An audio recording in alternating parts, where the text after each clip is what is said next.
The Origins of Sparta. Sparta, a name that pierces through the centuries like a spear in a straight line, without hesitation, without embellishments, without pause. A name that does not evoke temples or theaters, nor the bustle of the agora or the sharp minds of philosophers, but something quieter, denser, more severe. Sparta was not born to shine, but to endure. It was not built to be admired, but to be feared. But how did it all begin? What came before the aligned shields, the bare chests facing endless armies, the myths carved in marble? The story of Sparta begins far from glory, in a plain nestled between mountains, where the dry wind of the Peloponnese sweeps across land that is both harsh and fertile. A basin that seemed to have been designed to foster isolation, silence, and survival. The valley of the Helots, in the region of Laconia, in the south of the Peloponnese, is a land that commands respect. Flanked to the west by the imposing Taygetus mountain range, and to the east by the steep slopes of Mount Parnon, this corner seemed hidden from the rest of the Greek world. Its rivers were narrow, its winters cold, its summers dry. But the land, despite its ruggedness, was fertile. There grew cereals, olive trees, vines. The gods had been austere, but fair. It was an ideal territory for a society that did not need constant contact with the outside world. And so it was. Long before anyone spoke of Sparta, even long before the Greeks began to write their histories, this region was inhabited. During the Bronze Age, the Mycenaean peoples had already built fortified centers there, monumental tombs, primitive roads. In Amyclae, south of what would later become the Spartan city, a sanctuary dedicated to Apollo had already been erected. But history takes turns, and the Mycenaean world collapsed. Writing was lost, palaces were abandoned, names were forgotten. And in that darkness that enveloped Greece for centuries, new peoples emerged, new voices. Among them, the Dorians. The Dorians descended from the north. They were not barbarian invaders, but their entrance into the Peloponnese was not peaceful. They came with their language, their tribal culture, their rough and militarized organization. They carried with them the memory of a sacred genealogy. They claimed to be descendants of Heracles, the hero who had defied the world and conquered death, and that gave them, in their eyes, an ancestral right. They did not come to negotiate. They came to reclaim what they believed was theirs. It was in that context that they settled in the Helots Valley, displacing the previous peoples, or perhaps mixing with them in a process so long and complex that history can no longer separate its layers. The city we call Sparta did not arise immediately. It was the result of a gradual unification of 5 neighboring villages, Pitana, Messoa, Limnae, Sinosura, and Amyclae. They did not build walls. They did not raise visible fortresses. Their defense lay elsewhere. From the beginning, the message was clear. Anyone born there had to be willing to defend that land without the need for stone, relying only on their body and their community. That spirit, that blend of territorial pride, self-sufficiency, and rejection of luxury, was forged from the outset. But for the ancient Spartans, history was not enough. They needed myth, they needed roots, they needed meaning. And so, in their official genealogy, everything traced back to the Heraclidae. According to legend, after wandering in exile for generations, the descendants of Heracles returned to the Peloponnese to claim their right. The Oracle of Delphi had announced it. On the 3rd return, destiny will be fulfilled. Thus came the twins Eurysthenes and Procles, who would found the 2 Spartan royal houses. 2 kings, 2 bloodlines, 1 single political body. That unusual duality would from then on become one of Sparta's trademarks, not because they believed in shared power, but because they believed in balance, in mutual vigilance, in the prevention of excess. No king could rule alone. No man should have too much power. Everything in those origins smells of restraint, of self-imposed limits, of a deep fear of corruption. Chaos, ambition, excess. These were the silent enemies of a society that sought to shield itself not only from the outside, but from within. The people organized themselves around tribes and clans, with shared rituals, collective cults, and institutions that emerged slowly, but with a clear direction: cohesion, order, permanence. These were not yet the invincible warriors who would come later, but a different atmosphere was already in the air. It was already evident that Sparta did not want to resemble anyone else. In the centuries that followed, Sparta maintained slow growth, without major upheavals, but steady. Its society began to structure itself with a logic that prioritized the we over the I. The elders began to acquire significant weight in decision-making, not because of their physical strength, but for their accumulated wisdom. The youth were observed, evaluated, measured from childhood, and foreigners were tolerated only if they did not endanger that delicate balance. Little by little, a climate of mistrust developed toward the new, the foreign, the elements that could alter the purity of a community closed in on itself. Meanwhile, in other parts of Greece, things were very different. Athens was beginning to flourish with trade and the arts. Corinth was becoming wealthy as a strategic port. Miletus exported ideas and techniques from Asia Minor. But in Laconia, the pace was different. There were no theaters or renowned poets. There were no ports open to the world. There was silence, training, discipline. Excellence did not lie in beauty, but in endurance. Not in dialogue, but in obedience. And that model was not accidental, nor the result of chance. It was a choice. A way of living in the world with clenched fists and gritted teeth. When temples were built, they were austere. Ceremonies were rigid. Songs were solemn. This was not a society without religion, but a society in which the sacred had to reinforce duty, not distract from it. Apollo, Artemis, the gods of clarity, of boundaries, of self-control, were worshipped with fervor, because they protected what was most valued: order, continuity, inner strength. And so we arrive at the threshold of a decisive change.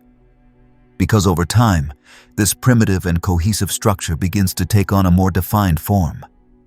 A form that needs laws, institutions, stable rituals. A form that can no longer be sustained by tribal customs alone, but demands a profound reform. And it is then that a figure wrapped in shadows appears in history, yet with an unquestionable presence. His name is Lycurgus. No one knows for certain whether he truly existed when he lived, or which laws were actually his.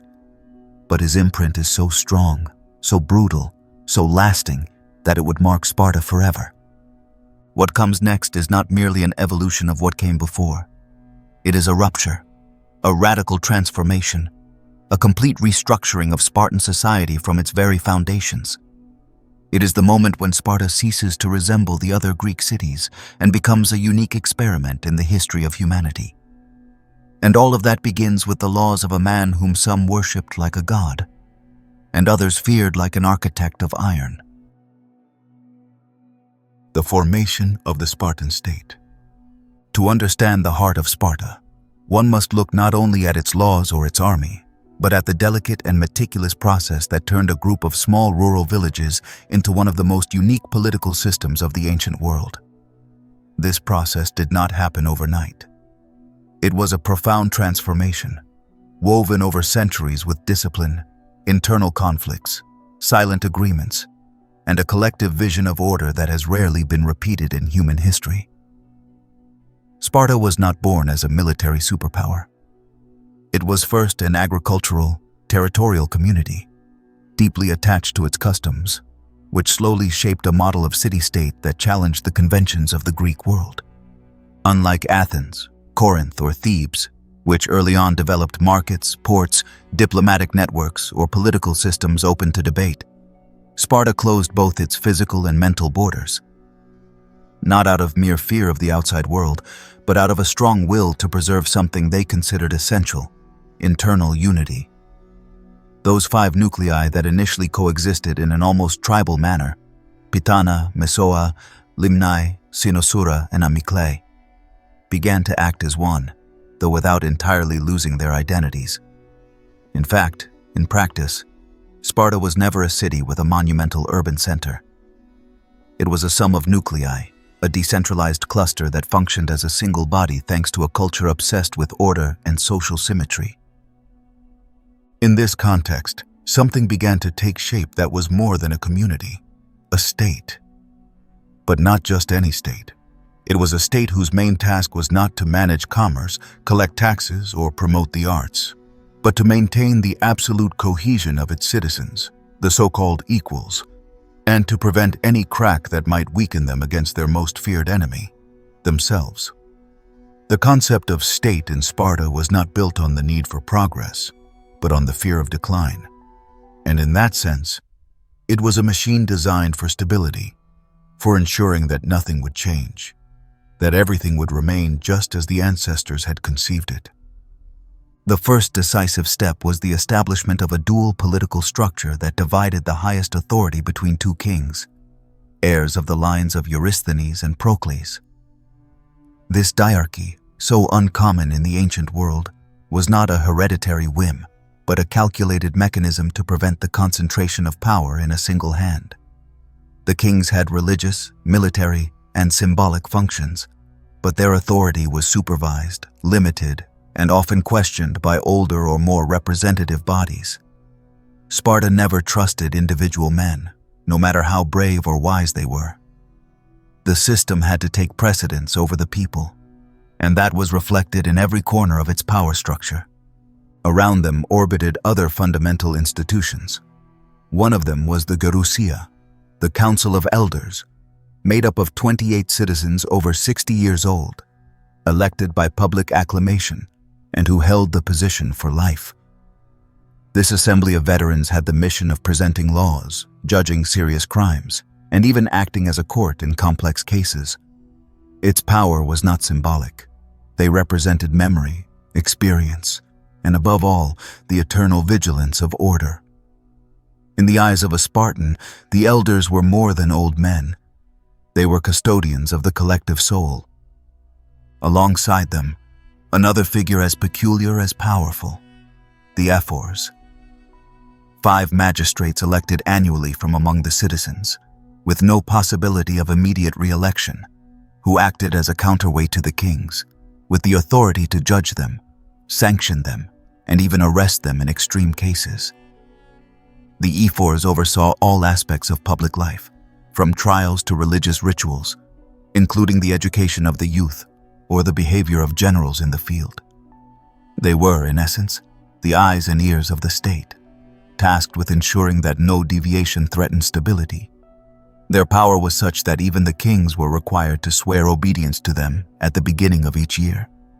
Beneath this complex machinery was the Apella, an assembly composed of all Spartan citizens over 30 years old. Although its function was primarily to approve or reject laws proposed by the Gerousia, its existence reinforced the notion that all equals participated, at least in theory, in political life. However, this participation bore no resemblance to the democracy taking shape to the north. There were no debates, no arguments, no deliberations. The proposal was heard, and it was voted on by voice or by acclamation. The Spartan people did not discuss, they confirmed. This system, so closed and meticulously balanced, did not arise as an act of improvised political engineering. It was the result of centuries of internal tensions, struggles for control of the territory, clashes between lineages and external threats, real or imagined. Cohesion became a necessity, and from that necessity was born a state where every cog had a clear, defined function, and all forms of individual ambition were seen as systemic risks. But no state lives by institutions alone. Sparta needed something more. A shared ideology, a sense of belonging that penetrated deeply into its citizens. That element was carefully cultivated from childhood through public education, rituals, and communal life. The Spartan citizen was educated not to think in individual terms. The police was above all. Being equal was not a guarantee of rights, but a permanent demand. One had to prove every day that one deserved that title, and whoever failed, whoever strayed, was marginalized or expelled. While other Greek cities opened their doors to commerce or explored new forms of organization, Sparta consolidated its model. A rigid model, yes, but effective for its objectives. Foreigners were admitted only if they served a clear purpose. The medics, common figures in other poleis, had no place here.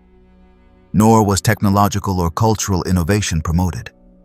Sparta did not aspire to shine, but to endure. And to endure, it was necessary to control all factors: economic, social, military, and spiritual. Over time, that perfectly assembled structure began to bear fruit. Stability allowed Sparta to consolidate its dominance over Laconia, expand into Messenia, organize its hoplite army with surgical precision, and create a political community as strange as it was feared. But that same model, which guaranteed unity, also planted the seeds of its future fragility. Because when everything is built to prevent change, even a small crack can put everything at risk. However, at this point in history, Sparta still showed no signs of wear. On the contrary, it was in the midst of expansion, strengthened by an internal organization that seemed impenetrable. It was the moment when the city began to cast its shadow over the Peloponnese, while within its borders, vigilance and discipline ensured a tense but lasting peace. From this point on, the history of Sparta can no longer be understood without speaking of the price it paid for that stability. The brutal subjugation of the Helots, the creation of an inhuman educational system, and the militarization of all aspects of life were not isolated decisions, but pieces of the same project. A project that had been born with the unification of villages and the formation of a state unlike any other, and that was now preparing to enter its darkest and most fearsome stage at Lycurgus and the Great Reform. There are moments in history when a people decide to completely reinvent themselves, to break away from their most basic impulses, to merge with an idea that transcends them. Sparta experienced one of those moments, and its protagonist was a man whose figure floats between history and legend. Lycurgus, a name that echoes with an almost ritual tone in ancient texts, even though his face is lost in the mist of myth. We do not know for certain when he lived, whether he truly existed as a specific person or was the result of generations of wisdom condensed into a single image.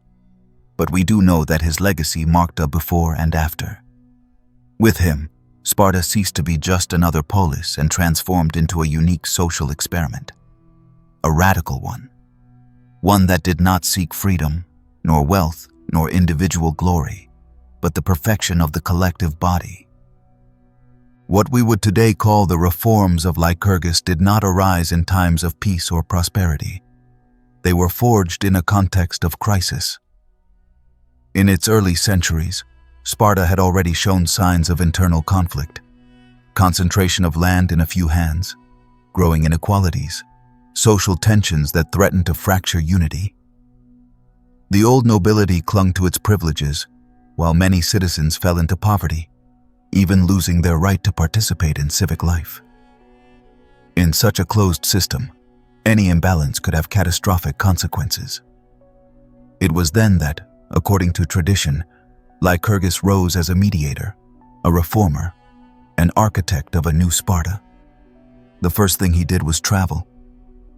Or at least, that is what the sources say. He visited Crete, studied its laws, spoke with legislators, listened to sages and oracles. It is even said that he reached Egypt and immersed himself in exotic customs. But beyond whether those travels truly happened or not, what matters is what he brought back: a completely different vision of social order. For Lycurgus, Sparta's problem was not its poverty, nor its enemies, but ego. Individual ambition was the seed of decadence. And if the polis was to be saved, it had to be eradicated completely. Thus were born the so-called Retra, a series of oral, sacred norms that completely redefined Spartan life. They were not laws carved in stone nor proclaimed in noisy assemblies. They were deep directives, transmitted as revealed truths, backed by Apollo of Delphi and the authority of the elders. From that moment on, Sparta stopped functioning as a city trying to manage its imbalances and became a living organism, where each part existed only in service of the whole. The citizen, the warrior, the mother, the elder, the child, all had to fulfill their role with absolute precision. Life no longer belonged to the individual. One of the most striking reforms was the redistribution of land. Instead of allowing a few to accumulate large estates, Lycurgus divided all the territory of Laconia into equal lots called kleroi, assigned to each citizen. These lots could not be sold or divided, were non-transferable, and had to remain within the family to preserve equality. The objective was clear. If everyone had the same material base, there would be no room for greed. No one could become richer or poorer beyond what the state allowed. Wealth, understood as accumulation, became a moral crime. But it was not enough to equalize property. The mind had to be reformed as well. To achieve this, Lycurgus imposed a state educational system, the agoge, which molded boys from the age of 7 with relentless precision. Family affections, free play, spontaneity, all were eliminated. Children were handed over to the state to be trained as warriors, as useful bodies, as functional parts. They slept in groups, ate in groups, trained in groups, suffered in groups. They learned to endure pain, to steal with cunning, to remain silent when spoken to. Every gesture had a purpose, every fault a consequence. Discipline was not just a value, it was a way of life. Food was also reformed. Private banquets were eliminated. All adult male citizens had to eat together in the syssitia, common dining halls funded by mandatory contributions. Simple meals were served there, in equal portions. The purpose was not pleasure, but control. Eating together strengthened community, broke selfishness, forced the citizen to be accountable even in daily matters. No one could hide their behavior behind the doors of their home. Lycurgus also introduced restrictions on currency and commerce. He banned the use of gold and silver and replaced them with heavy, low-value iron bars, difficult to hide and impossible to transport in large quantities. This measure reduced the temptation to accumulate and discouraged foreigners from doing business in Sparta. Economic isolation was deliberate. Self-sufficiency was not a flaw. It was part of the design. Because constant contact with other cultures, other ideas, and other ambitions could weaken the integrity of the model. The city had to be protected not only from enemy armies, but from cultural contagion. He also changed the way citizens were valued. After the reforms, merit was no longer measured by lineage or inherited wealth, but by excellence in combat, fulfillment of collective duties, and absolute fidelity to the Spartan code. The ideal of the homoioi was consolidated, the equals. A title reserved for those who passed all the tests, contributed to the common dining hall, raised legitimate children, and served in the army without blemish. Those who failed were degraded, stripped of rights, relegated to a marginal condition that implied public humiliation and private contempt. Equality in Sparta was not a right, but a duty. But perhaps the most fascinating aspect of Lycurgus's figure was his departure. According to tradition, after completing his reforms, he voluntarily went into exile. Before leaving, he forced the Spartans to swear they would not change any of his laws until he returned. Then he disappeared. Some say he died far away, letting himself starve to death to seal his commitment. Others believe he simply vanished, leaving behind a system so rigid that it could not evolve. What is certain is that his absence became a presence. Sparta lived for centuries under his shadow, abiding by an unwritten constitution that was firmer than any decree. The greatness of Lycurgus, if he existed, did not lie in the violent imposition of his ideas, but in having created a political mythology, a powerful narrative that unified an entire society around a structure designed to last. In other cities, lawmakers were replaced, debated, ignored. In Sparta, Lycurgus became an eternal principle.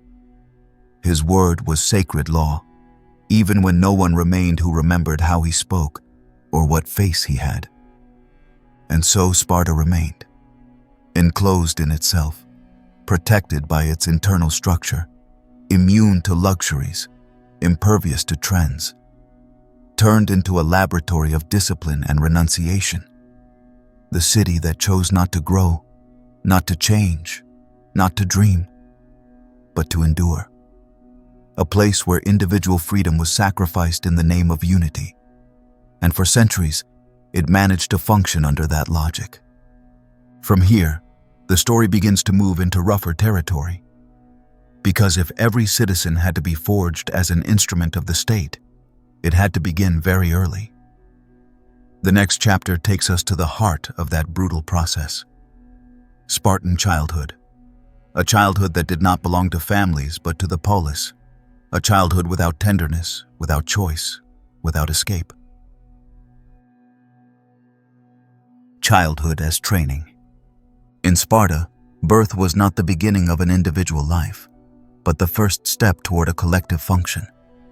Childhood was not a time for games, discoveries, or affection, but a narrow and supervised stretch of preparation. In this city, unique among all those of the Greek world, the child did not truly belong to their family. They belonged to the state. They were a body in formation, a future soldier, another tool within the mechanism that sustained the entire structure.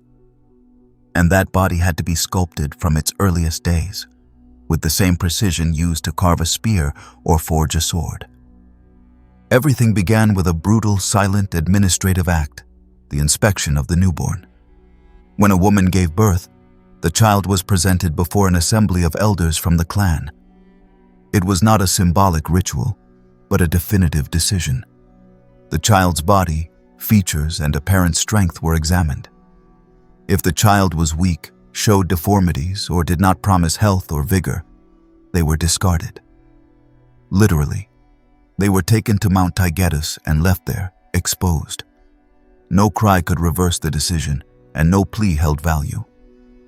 The state did not raise defects, only men capable of fighting, enduring, and serving. Those who passed that first test grew up at home, but only until the age of 7. In that short span, the mother played an essential role. She was the one who taught the first notions of resistance, who hardened the child's character, who planted in them the seed of Spartan pride. Women, far from being relegated, were the transmitters of the national spirit. They were expected to raise warriors with firm chests and straight backs, unafraid of pain and detached from comfort. Tenderness, if it existed, had to serve the purpose of formation. The goal was not to raise children, but future combatants. At exactly 7 years of age, the child was removed from the domestic sphere and handed over to the state. Thus began the most emblematic process of the Spartan model, the agoge, a word that means guidance or leading, but that concealed an implacable reality. The child was grouped with others of the same age into a training unit, under the supervision of an adult known as a paidonomos. From that moment, life became a laboratory of resistance. They slept on reed beds, wore a single garment, ate in minimal rations, and suffered in silence. Every daily act was a test of character. Formal education, understood as reading, writing, or logical reasoning, was secondary. What mattered was the body, its endurance, discipline, reaction to hunger, cold, humiliation, or punishment. The boy had to learn to obey orders, to endure blows without complaint, to walk barefoot over rocky terrain as if it were grass. But they also had to learn to steal. Yes, steal, They were taught to search for food in secret, to take what they needed without being seen, to survive with cunning. But if they were caught, they were not punished for the theft itself, but for the clumsiness of being discovered. It was not enough to be strong. One had to be intelligent, silent, lethal. As the years went by, the training groups became more hierarchical. The older ones dominated the younger, imposed punishments, organized violent games, evaluated behavior. Learning was vertical, ritualized, with no room for complaint. Each individual had to earn their place through obedience and toughness. The best were chosen as models, the weak were marginalized, and everyone understood that failure was not a personal issue, but a collective threat. Each child was the responsibility of all, and their weakness affected the entire group. At 12 years of age, the demands intensified. Their heads were shaved. They were forbidden to wear warm clothing even in winter, and they were forced to endure the harshest conditions without assistance. Physical exercises became constant: wrestling, running, jumping, discus throwing, hand-to-hand combat. But beyond physical training, there was a symbolic dimension. The agoge did not seek only to form soldiers, but to eliminate any trace of individuality. Personal will had to dissolve into discipline. The community had to speak through the mouth of the individual. At the same time, emotional bonds were encouraged between the youth and certain adults, usually older citizens who acted as mentors, guides, and role models. These relationships, which could include erotic components, as was common in the Greek world, although under different codes in Sparta, were part of the system. The goal was to create a chain of internal loyalties and fidelities that reinforced cohesion. The youth did not only train for war, but grew within an emotional network carefully controlled by the state. Every emotion had its channel, every relationship its purpose. When the young man reached 17 years of age, he faced one of the darkest trials of the system, the Crypteia. This rite of passage, shrouded in secrecy, consisted of sending the best students into the countryside, armed only with a knife, to live in hiding for an indefinite period. Their official objective was to watch over and control the Helots, the enslaved population under Spartan rule. But in practice, it involved hunting these men as an exercise of domination, to kill a Helot without being seen, to vanish among the fields, to survive with the bare minimum. These were the requirements of this transition ceremony. It was the way the state told the youth, if you want to be one of us, you must stain your hands. You must do what no one speaks of. Those who returned alive from the Crypteia entered a new stage. They were no longer children, but not yet full citizens. Over the following years, they had to prove their usefulness, integrate into the syssitia, the common messes of adult men, maintain impeccable conduct, and eventually become part of the army in campaign. But they still could not marry, fully own property, or participate in political decisions. To do that, they had to reach 30 years of age, complete every step of the system, and maintain an unbroken commitment to the city. This long path, which began with an inspection at birth and extended for more than 2 decades, had no equivalent in the Greek world, nor in any other civilization of antiquity. Sparta had designed a method for creating citizens as if it were manufacturing weapons. Each soul was a political project, each body a state asset, each life another piece on the board. There was no room for error. Childhood was not preparation for life, but an essential part of a life dedicated to a single purpose: to serve. And yet, in the midst of this steel machinery, human emotions continued to beat.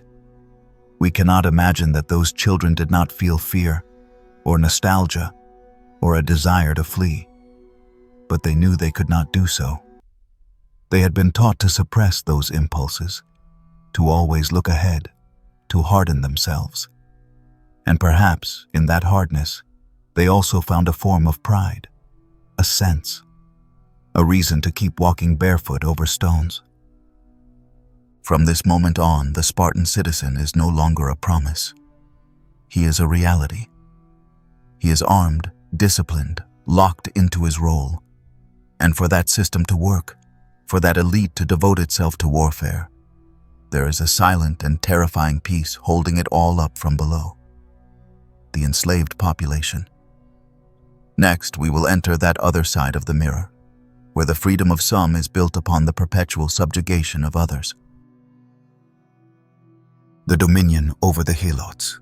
Behind the gleam of bronze, the unflinching order of the phalanxes, and the almost inhuman coldness with which the Spartans faced the world, there was a dark, constant, and necessary pillar. Without it, the entire system would collapse. Because the Sparta that dazzled with its discipline could not have been sustained without an invisible structure of systematic exploitation. That structure had a name: the Helots. They were the true foundation of the Spartan edifice, and at the same time its most feared threat. They were the ones who worked the land, baked the bread, raised the livestock, served the wine, wove the clothing, and cultivated the grain that allowed the Spartiates, the full-right citizens, to dedicate their entire lives to warfare. They were essential so that the elite did not have to touch the hoe, tend the fields, or spend their strength on anything other than preparing for war. But that necessity did not generate respect or gratitude, only surveillance, punishment, and constant terror. The Helots were not slaves in the classical sense, like those found in other Greek poleis. They were not the property of an individual, but of the state. They were part of the land, tied to the kleroi, the plots distributed among the citizens, and in theory could not be bought or sold. But that did not mean they enjoyed any legal protection. Their existence was marked by absolute defenselessness. Each one of them was condemned to serve without hope of liberation, without the right to a family, without education, without a voice. The only certainty was control, fear as the horizon, submission as the only possibility. Most of the Helots came from Messenia, a fertile region to the west of Laconia that Sparta conquered after a series of brutal wars. That conquest was not a glorious episode, but a long, humiliating, and bloody campaign that ended with the entire people being turned into forced servants. The Messenians, forced to cultivate the land for their new masters, never forgot what they had lost. And the Spartans, who knew well what they had caused, lived from then on with one eye always looking westward. A Helot rebellion was not a remote possibility. It was a latent, permanent threat, pulsing beneath the feet of every armed citizen. Sparta's famed security was, in reality, balanced on a tightrope that could snap at any moment. That threat shaped the way the Spartans treated the Helots for centuries. There were no concessions, no negotiations. The entire system was built to ensure that they never felt safe, never strong, never too numerous. They were forced to dress in distinctive clothing, wear animal skins, shave their heads in humiliating ways, and walk with lowered gaze. They were whipped publicly, without any reason, as a constant reminder of their position. Surprise inspections were organized. They were forbidden from physical training or carrying weapons, and any sign of independence, no matter how small, was crushed without discussion. But the most chilling aspect was the legalization of murder. Once a year, the ephors, the 5 most powerful magistrates of the Spartan state, would declare a ritual war against the Helots. It was a symbolic ceremony, but with real consequences. In doing so, they turned all Helots into enemies of the state. And that allowed any Spartan citizen to kill them with impunity, without trial or punishment. This mechanism was not a simple legal trick. It was a calculated strategy to sow terror. Young Spartans participating in the Cryptaea used this framework to hunt Helots in the fields, on the roads, in the darkness. Murder became a test of manhood, a rite of passage, a tool of control. It was a regime of domination that combined silence with violence, law with shadow, official surveillance with diffuse fear. But it was not only direct brutality. There was a perverse intelligence behind it all. The Spartans knew they could not keep the Helots subdued by physical force alone. so they built an entire narrative to dehumanize them. They mocked them during festivals, forced them to become drunk in public to display them to the youth as examples of what one should not be. They were turned into caricatures, scapegoats, symbols of inferiority. By degrading them, by turning them into grotesque figures in the eyes of children, they managed to erase any hint of empathy. Contempt began early, and it was institutionalized over time. However, the Helots never accepted their fate meekly. Over the centuries, they organized revolts, protests, and conspiracies. Some were crushed before they began. Others, like the Great Messenian Rebellion in the 5th century before the birth of Christ, shook the very Spartan system. That rebellion was so prolonged and fierce that it forced the Spartans to recruit external reinforcements and fortify areas they had once considered safe. They were forced to negotiate truces, to retreat at certain points, to question their own invulnerability. The lesson was clear. The Helots were many, very many, and if they organized well, they could break the entire order. That is why Sparta became, at its core, a regime of containment. All its rigidity, all its obsession with obedience, with military training from childhood, with extreme vigilance, had an unspoken objective: to restrain the Helots. The external threat, the Persians, the Athenians, the Thebans, dominated public speeches. But the real enemy was within. It slept in the houses, walked through the fields, watched in silence. The Helot was the dark mirror of the Spartan. He was the constant reminder that freedom is fragile, that power is only maintained when it is exercised harshly. And even so, there is something unsettling in this balance of oppressors and oppressed. Because although Sparta managed to maintain its dominance for generations, that absolute control came at a price. The army had to remain within the territory almost all the time. Territorial expansion was limited. Economic or cultural innovation was non-existent. And every time a war dragged on too long, the same question echoed among the Spartans. What will happen if we return and the Helots have risen?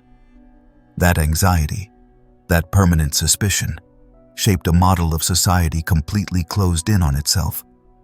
The Sparta of heroes and glorious battles was only possible because, beneath it, there was another Sparta, that of the invisible, silenced, watched Helots, turned into mute pieces of a system that never offered them a future or forgiveness. And in that relationship lies one of the most intense contradictions of ancient history. Because a society that presented itself as an example of virtue, order, and honor was built at the same time upon a system that denied all those values to the majority of its inhabitants. While the citizens trained in the agoge, paraded in the syssitia, or debated in the apella, the Helots worked the fields, pulled the carts, trembled beneath the stones of Mount Taygetus. And they knew that no matter how well they served, they would never be rewarded. They lived with the certainty that their existence only had value insofar as it reinforced the system that oppressed them. It was a slavery without chains, but with constant surveillance. A prison without walls, but with carefully designed rituals of fear. At this point in the story, there is no longer any doubt that Sparta was not simply a warrior city. It was a state of perpetual exception, a place where balance was maintained by the edge of a knife. And that logic was also reflected in another space, deeply unique in the ancient world: the role of the Spartan woman. While the Helots obeyed from below and the citizens fought from above, the women wove collective pride from the center. Their story is no less striking, and it is there where we now turn. Spartan women. If one looks at the Greek world through the eyes of its poets, philosophers, or historians, one finds that women often appear as secondary figures, silent, confined to the domestic space, far from politics, war, and public thought. But when we arrive in Sparta, that image begins to crack. Because in this city, obsessed with order, discipline, and obedience, the role of women took on an unexpected weight. Here, women were not locked away or pushed into the shadows of men. They had presence, voice, and body. And they were not feared for their weakness, but for their strength. They were part of the system, but from such a particular place, so far from the common model of the Greek world, that it is still perplexing today. From childhood, Spartan girls were raised with a different logic. They were not separated from public life. They were not dressed in heavy fabrics that restricted their movements. They were not instructed in submissive obedience or in silence. They were sent to train physically, just like the boys. They ran, threw discs, practiced wrestling, and strengthened their bodies as if their future depended on it. And in a way, it did. Because in the Spartan mindset, the female body was a sacred vehicle for the reproduction of strength. Her mission was not to stay at home, but to give birth to tough men, healthy sons, flawless warriors. But this function, far from limiting her role, made it central. The logic was brutal, but clear. A strong body produces strong offspring. That is why girls received a controlled diet, daily physical training, and were constantly evaluated on their endurance, their vigor, their composure. There was no space for fragility. A weak woman was a risk to the future of the state, and Sparta could not afford that risk. Thus, from a young age, they learned to keep their bodies in tension, to move with confidence, to challenge even boys with gestures of autonomy. It was common for them to compete in athletic contests, to recite poems, to participate in public celebrations. There was no shame in a woman expressing herself. On the contrary, she was expected to do so with confidence and authority. But that authority was not limited to the body or training. In the home, the Spartan woman was the figure of reference. While the men lived in military camps, ate in collective dining halls, trained, or went to war, the women managed the properties, administered the lands, raised the children, and controlled the helots who worked the fields. Their economic role was tangible, their legal presence recognized. Although they could not vote in the appella or hold official positions, their political influence was evident in the daily fabric of the city. Decisions passed through them, even when they did not bear a public signature. And this was also reflected in matters of inheritance. Unlike other Greek cities, where women were practically excluded from property, in Sparta, women could inherit land, manage goods, and even become key figures in the transfer of power between generations. Some families accumulated fortunes through female lineages, and although that later generated tensions in the Spartan system of equality, for a long time, it was considered a logical extension of the original model. If women were responsible for the continuity of the community, they had to have the means to guarantee it. But beyond physical training, legal presence, or economic administration, what truly distinguished Spartan women was their attitude, their way of speaking, their direct gaze, their ability to uphold the state's morale even in the darkest moments. The stories from antiquity are full of anecdotes about mothers who said goodbye to their sons going to war by telling them, "Return with your shield, or on it," a phrase that needed no explanation. Returning without the shield meant having fled, and that was intolerable. Because for a Spartan mother, dishonor did not fall only on the son, but also on her. Her reputation depended on the courage of her descendants. There are documented cases of women who received the news of their sons' deaths with serenity and even pride, as long as they had died fighting. The terrible news was hearing that they had survived out of cowardice. In those cases, the reactions could be as harsh as the military code itself. It was not theater. It was conviction. A conviction that was formed from childhood, reinforced at every stage of life, and that turned Spartan women into guardians of the spirit of the city as much as their husbands or sons. Even in language, the difference was noticeable. Spartan women were known for speaking sharply, for their short, cutting, direct responses. The so-called laconophony, that style of speaking without embellishment or detours, was not exclusive to men. It was a shared trait. Brevity was an art, clarity a virtue, and women mastered it with such skill that more than one Greek traveler was left stunned when daring to face them in public. Of course, this model was not entirely free. There were limits. The Spartan woman, no matter how strong or influential she was, still existed within a logic that defined her in terms of the city. Her freedom was not individual, but collective. Her autonomy served a common purpose: the reproduction of the civic body. It was not emancipation in the modern sense, but an active insertion into a total system. And in that system, every personal gesture had public implications. Control was less visible but no less real. Even so, when one compares the Spartan woman to her contemporaries from other polis, the contrast is astonishing. While in Athens an elite woman could spend her entire life without leaving the house except for funerals or religious festivals, in Sparta they walked the streets, ran their households, and spoke with a firm voice. In other cities, they were educated to obey. Here, they were trained to rule their space. And that, whether we like it or not, left a mark in history. Over time, some ancient writers, mostly Athenians, began to ridicule this freedom, to see it as an anomaly, a perversion of the natural order. Plutarch, centuries later, tried to understand it. Others simply ignored it. But the truth is that for centuries, Sparta produced women whose physical strength, moral presence, and social influence broke all the molds of the classical world. And although history has been more interested in shields and spears, in kings and battles, it is impossible to understand Sparta without these women who, from behind the official silence, upheld the soul of the city. They were the ones who raised the warriors, who sustained the lands, who represented the ideal of a community that lived to remain intact. In that strange balance between controlled freedom and power without office lies one of the most intriguing aspects of Spartan society. And like every structure that seeks perfection through order, it required iron mechanisms to stay united. No such system can sustain itself alone.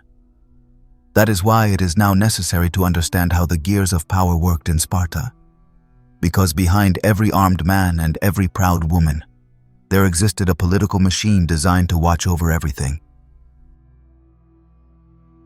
The Spartan political system. In a land where individuality was seen as a threat and personal freedom was subordinated to the common good, a traditional political structure could not be expected. Sparta was not a democracy, but neither was it a tyranny, nor a typical oligarchy. It was something different. Something constructed with clockwork precision, designed to prevent any deviation from the established order. A system that seemed to have been built never to change. And, in fact, for centuries, it barely did. At first glance, it seemed strange that a city so austere, so focused on military exercise, would have such a complex political organization. But that complexity was not born from a desire for sophistication, but from a desire for balance. Sparta feared excess. It did not matter whether that excess came in the form of power, wealth, personal influence, or ambition. Every element of its government was designed as a way to neutralize any tendency toward disorder, a barrier to contain deviation before it became visible. Power had to be fragmented, monitored, restricted. No one could rule alone. No one should fully trust themselves. At the top of the system were the two kings, a dual monarchy which, anywhere else, would have been a source of constant instability, but which here remained firm for generations. Each king belonged to a different house. One descended from Eurysthenes, the other from Procles, the two mythical Heraclid twins. Both kings ruled simultaneously, but their powers were carefully limited. They were not absolute sovereigns. They were symbolic, religious, and military figures. They were considered first among equals, but they were not above the law. They were expected to lead armies in times of war and to conduct rituals on behalf of the people in times of peace. But their decisions were not unquestionable. In fact, They were permanently subject to the supervision of other state bodies. One such body was the Gerousia. This was a council of elders composed of 28 members over 60 years old, elected by the assembly from among the most respected citizens. To these were added, of course, the two kings. This council had judicial and legislative functions. It was the Gerousia that judged the most serious crimes and presented proposals for new laws to the assembly. Its members held their positions for life, which reinforced their authority. They represented experience, stability, the institutional memory of the city.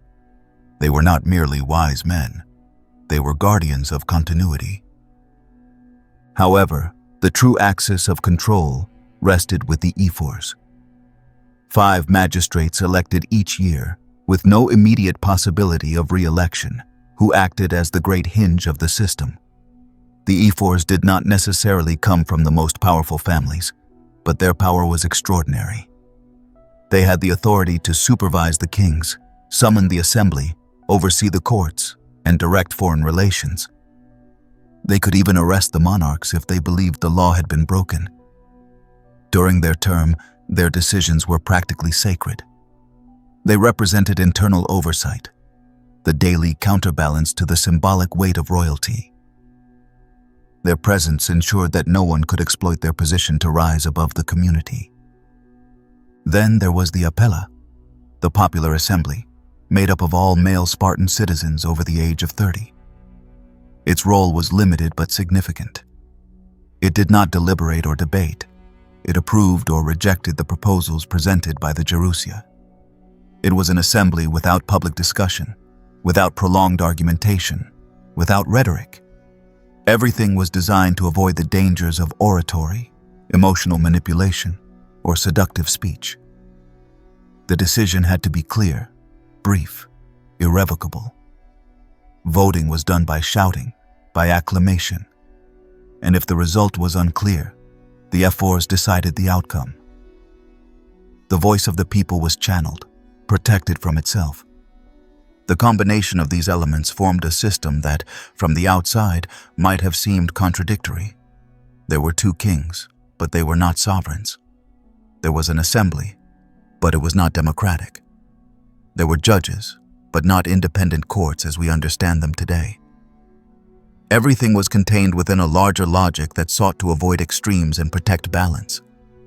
The state was not a machine for making decisions efficiently. It was a network of breaks, of cross-checks, of rituals and surveillance. Each body distrusted the other, and that distrust was the glue that held the system together. Nothing in Sparta happened without intention. There was no improvisation. Even the simplest acts were embedded within a logic of restraint. For example, the ephors could examine military decisions, intervene in family disputes, expel foreigners, or review the behavior of citizens. Each one had the right to monitor the others. There was no privacy, but neither was there impunity. It was a closed, dense system where everyone knew they were being watched. And that did not generate anxiety, but security. Order was not an expectation, it was a shared obligation. This political model allowed Sparta to survive for centuries with an internal coherence that few cities of the ancient world managed to sustain. While other poleis were torn between violent oligarchies, unstable democracies, or bloody tyrannies, Sparta kept its structure almost unchanged. But that stability came at a cost: rigidity. The system worked well as long as everything remained within the pre-established limits. But when external circumstances changed, when the world began to spin faster, when threats exceeded the capacity for control, that very rigidity became fragility. And yet, for a long time, that order worked. Sparta was respected, feared, imitated. Its political system did not produce great orators or philosophers or artists, but it produced cohesion, predictability, loyalty. It was a state with no ambition for intellectual expansion, but with an extraordinary ability to remain firm, like a rock in the middle of a shifting current.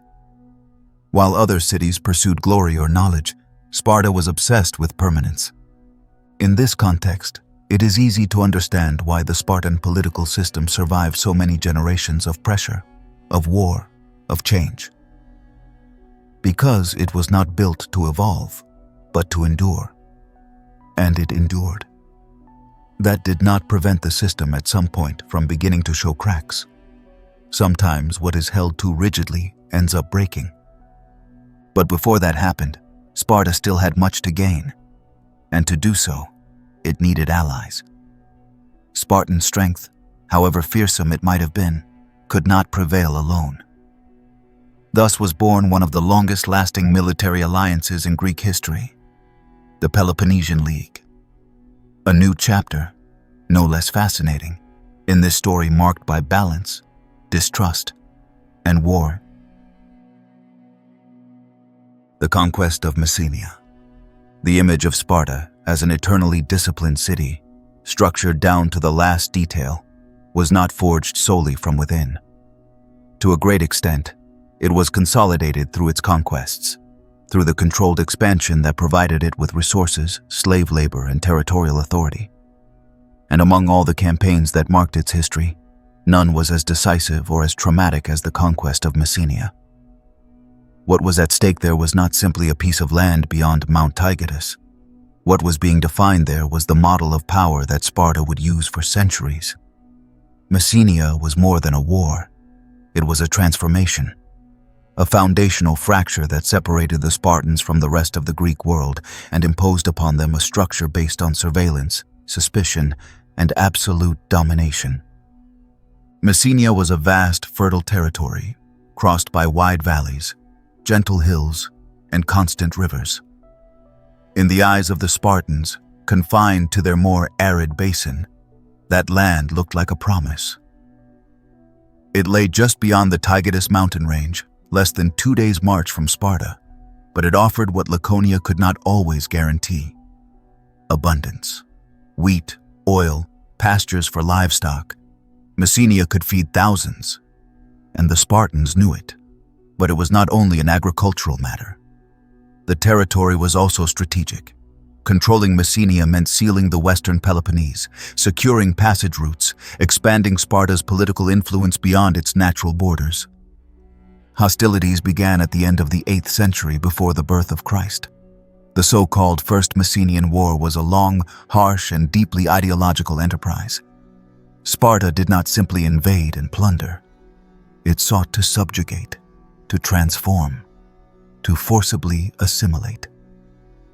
The Messenians, for their part, offered fierce resistance. They were not scattered tribes or disorganized villages. They had cities, armies, a culture of their own, and above all, they had something to defend. Ancient accounts speak of local heroes, such as Aristodemus, who led the Messenian defense with desperate passion. But they also show that the war was unequal. Sparta, with its increasingly refined military apparatus, managed to prevail, though not without paying the price of years of constant combat. Once conquered, Messenia was turned into a land of servitude. Its inhabitants were neither annihilated nor expelled, as occurred in other wars. Sparta had other plans. They turned them into Helots. They tied them to the land. They forced them to work for the Spartan elite. Overnight, an entire population went from being free to being functional. Not as domestic slaves, but as a productive mass without rights, controlled by the state and monitored by a constant military structure. The scale of this operation was immense. The Messenians were not a handful of peasants, but tens of thousands of people, a large population that, over time, far outnumbered their masters. But the submission was not complete. From the beginning, Sparta understood that its control over Messenia would be unstable, that the imposed order would not be maintained through gratitude or resignation. It had to be reinforced with a permanent architecture of surveillance. Patrols were intensified, preventive violence was legalized, symbolic forms of humiliation multiplied. The Messenian Helots were marked by their origin, segregated, used as labor force, but also as ritual targets of Spartan fear. because the more their numbers grew, the greater the fear that one day they would decide to rise up. The stability of Sparta became tied to an unstable balance, controlling a people who, at any moment, could explode. The tension finally erupted in the 7th century before the birth of Christ, during the so-called Second Messenian War. It was more than a revolt. It was a war of liberation. The Messenians organized under leaders like Aristomenes, a legendary figure remembered in tradition for his courage and cunning. They managed to resist for almost 20 years. They entrenched themselves in natural fortresses, carried out nighttime raids, infiltrations, ambushes. They managed to gather external support, especially from Argos and Arcadia, which amplified the conflict to the point of becoming a real threat to the integrity of the Spartan system. For a moment, Sparta trembled. Its absolute power no longer seemed so unbreakable. The shadow of rebellion began to seep into the collective consciousness. And although Sparta eventually managed to crush the insurrection, the price was high. The victory was not glorious. It was slow, exhausting, full of losses. The Spartans' confidence in their own model was wounded. From then on, they doubled their control mechanisms. They perfected the surveillance of the Helots, intensified the rites of terror, institutionalized the cryptia more clearly, and turned systematic repression into a routine of the state. Messenia was completely subdued, yes, but at the cost of turning Sparta into a city obsessed with its own slaves. Every step, every strategy, every political decision ultimately depended on the need to maintain that domination. Paradoxically, it was thanks to that conquest that Sparta reached its material peak. Messenian wealth made it possible to sustain the system of the equals, to feed the warriors, to finance training, and to maintain the lands assigned to each citizen. Messenia was the silent engine of the Spartan machine. Without its fields, without its hands, without its forced obedience, the entire ideal of autarky, of a self-sufficient community without commerce, would have collapsed. But at the same time, that structural dependence created a deep fracture.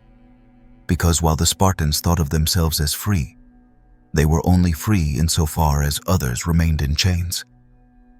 Freedom rested on a foundation of violence. This forced relationship between conquest and control also prevented Sparta from developing an expansive model like that of other Greek cities. It could not afford long campaigns or distant colonies. It always had to keep a significant part of its army within its territory, on watch.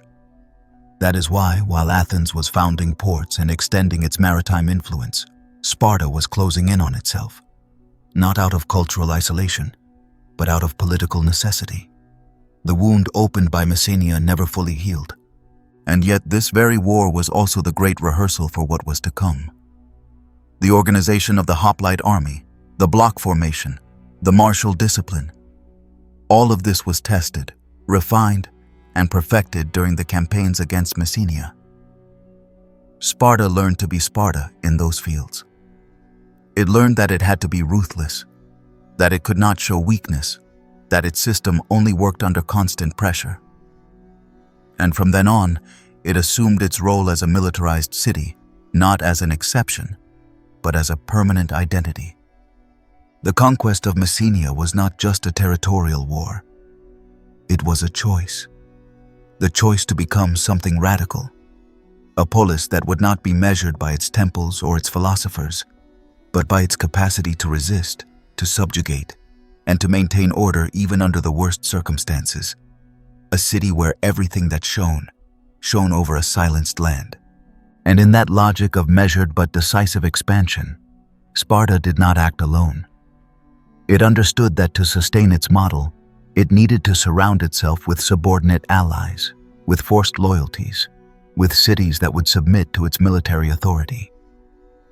Thus was born the Peloponnesian League, a new structure, no less rigid, that extended Spartan dominance without breaking with its obsession with control. And it was then that Sparta ceased to be merely a city-state and began to become a regional power. The constant threat of rebellion, From the moment Sparta decided to turn the conquered Messenians into Helots, its destiny became irreversibly tied to a tension it could never fully extinguish. Because it is one thing to defeat an enemy on the battlefield, and quite another to keep that enemy under control for generations. When that enemy is no longer armed or organized, but remains alive, humiliated, numerous, and silent.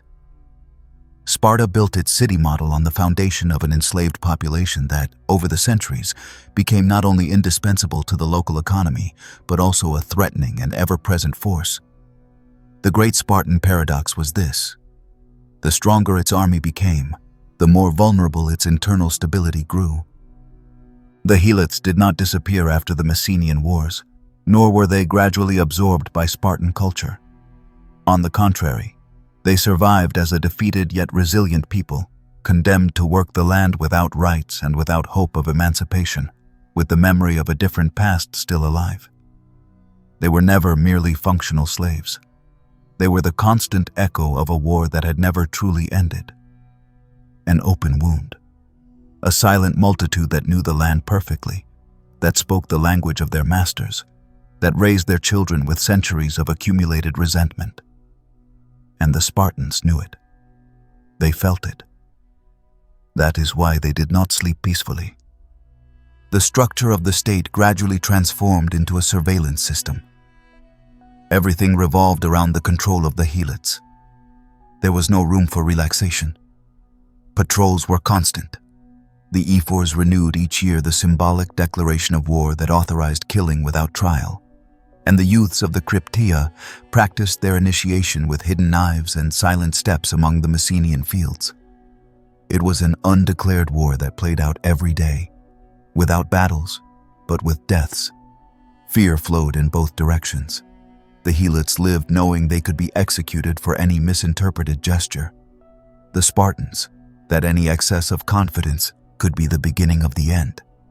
Ancient sources mention that the number of Helots at times outnumbered the Spartan citizens by as much as 7-1. The imbalance was enormous, and that turned maintaining equilibrium into a perpetual balancing act. Having the best army in Greece was not enough. It had to remain at home. Sparta could not send all its men abroad without leaving its rear vulnerable. Every military expedition involved a calculation. How many men can we send without leaving the rest exposed? To what extent can we act outside our territory without provoking an internal uprising? This fear shaped much of Spartan foreign policy. On many occasions, they refused to take part in prolonged campaigns outside the Peloponnese. Even during decisive moments of the Persian Wars, when the rest of the Hellenic polis expected firm action from the Lacedaemonians, they were hesitant to stray too far from their territory. It was not cowardice, nor lack of commitment. It was simple pragmatism. They knew that while their enemies were far away, the Helots were far too close. And it was not an unfounded fear.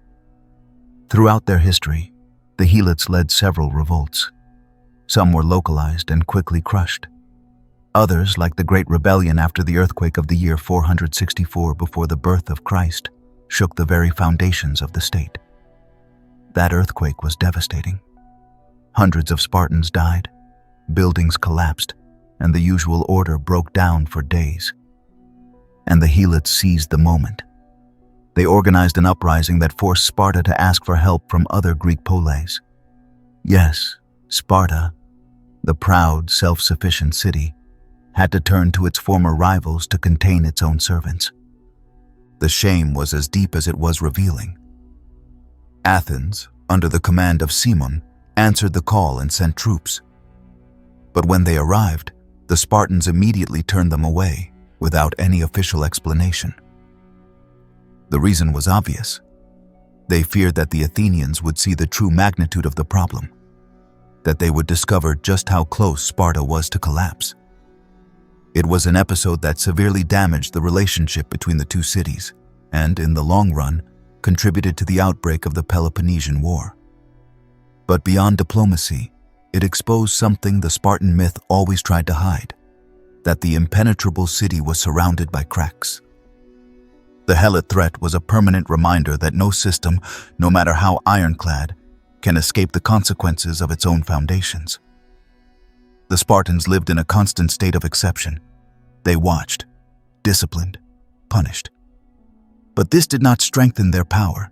It made it fragile. Because every institution, every rite, every political mechanism was subordinated to the same goal: to prevent rebellion. There was no room for innovation, no room for economic expansion, no room for social flexibility. Anything that did not serve control was dispensable. And this constant burden also affected demographics. The obsession with purity of lineage, the demands of the educational system, the refusal to modify the model of citizenship, all of this caused the number of Spartans to gradually decline. Fewer and fewer met the requirements to be considered equals. Wealth began to concentrate in fewer hands. Powerful families absorbed more land, while others fell outside the system.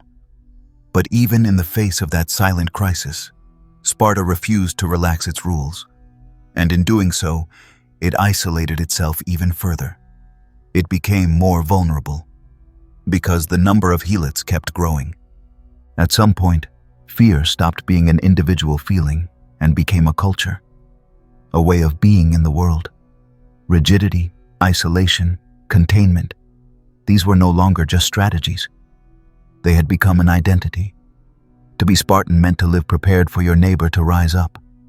It meant understanding that the enemy was not across the sea, but among the furrows of the fields, behind the houses, in the murmurs of the night.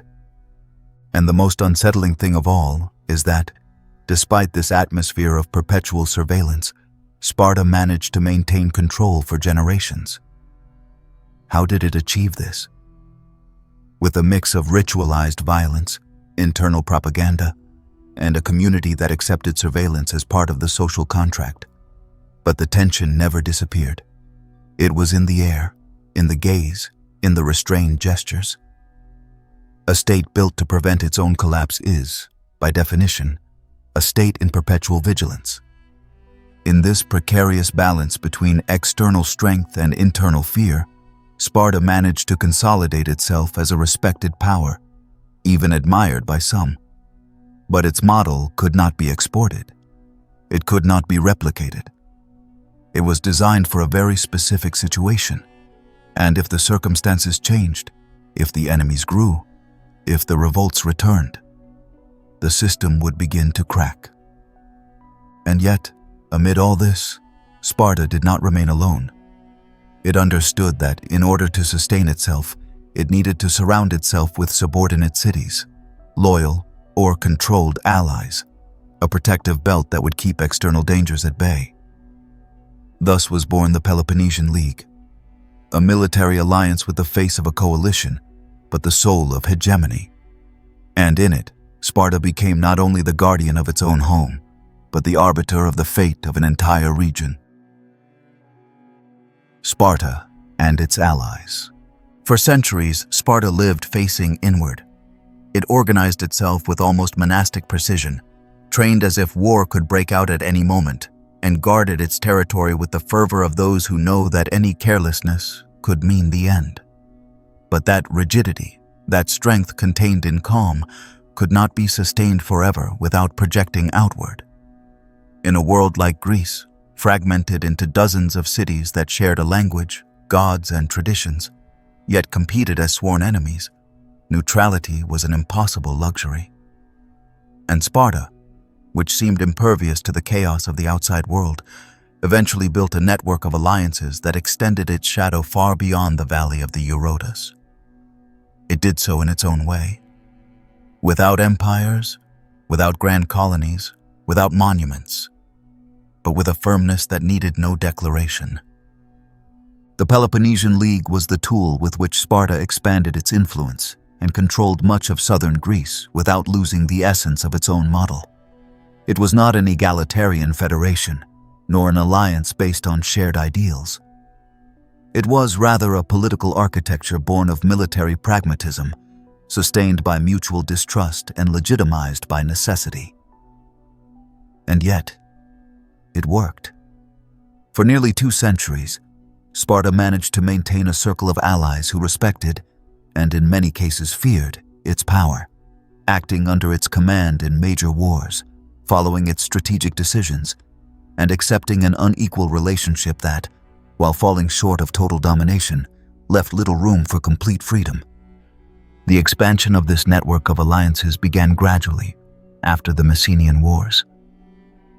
Sparta realized then that security could not rely solely on internal control. It needed to ensure that its borders were surrounded by loyal, or at least compliant, peoples. That's how it began weaving agreements with other cities of the Peloponnese. Some were bilateral treaties, others non-aggression pacts. But over time, all revolved around the same principle. In the event of war, Sparta would lead. Hegemony was not built through massive invasions, but through promises of protection, carefully calculated shows of force, and the ever-present implicit threat of a military machine feared by all. The original core of the League included cities like Corinth, Elis, Tegea, and Argos at certain times. Each had its own interests, its internal conflicts, its natural enemies. But in such a volatile Greece, being part of a bloc led by Sparta offered guarantees. It was known that Sparta did not tolerate disorder, that it did not accept betrayal, and that if the time came, its troops would act decisively. It was an alliance that respected local autonomy, as long as it did not conflict with broader directives. Each city maintained its own government, institutions, and rituals. But it had to commit to supplying troops, obeying joint strategic decisions, and above all, recognizing Spartan authority as unquestionable. One of the most curious aspects of this model was its apparent flexibility. The Peloponnesian League had no capital, no formal headquarters, no permanent bureaucratic body. It also had no standing army during peacetime. It was a military alliance with minimal institutional structure, convened only when circumstances demanded it and dormant the rest of the time. But when it was activated, when the call to arms came, the cities responded. Because they knew that disobedience meant becoming exposed, vulnerable, and isolated. Sparta didn't need to physically occupy territories to control them. It was enough that everyone understood that if the system broke, the response would be swift and uncompromising. This model had clear advantages. It allowed Sparta to expand its sphere of influence without weakening its core. It could project power without compromising its internal policies, without altering its closed social structure, without diluting its values through constant contact with the outside world. At the same time, it gained access to additional troops, strategic routes, and a dominant position in the decision-making of mainland Greece. The prestige radiating from its army and its unbreakable discipline was enough to maintain cohesion in normal times. But it wasn't absolute control. There were tensions, disagreements, episodes of rebellion. Some cities resisted Spartan hegemony or openly defied it.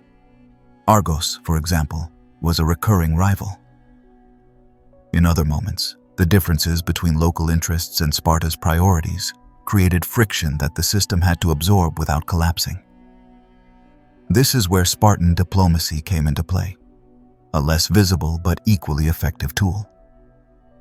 Although they lacked charismatic orators or the art of rhetoric cultivated by the Athenians, the Spartans knew how to apply pressure through gestures, silent pacts, and calculated displays of force. The nature of these alliances also created clear contrasts with other contemporary structures. While Athens developed its maritime league, the famous Delian League, with a much more centralized approach, where allied cities eventually lost much of their autonomy, Sparta presented itself as the defender of the polis's freedom. This message was used skillfully in major conflicts, such as the Persian Wars, to portray itself as the guarantor of tradition, of order, of balance against the imperial arrogance of the Athenians.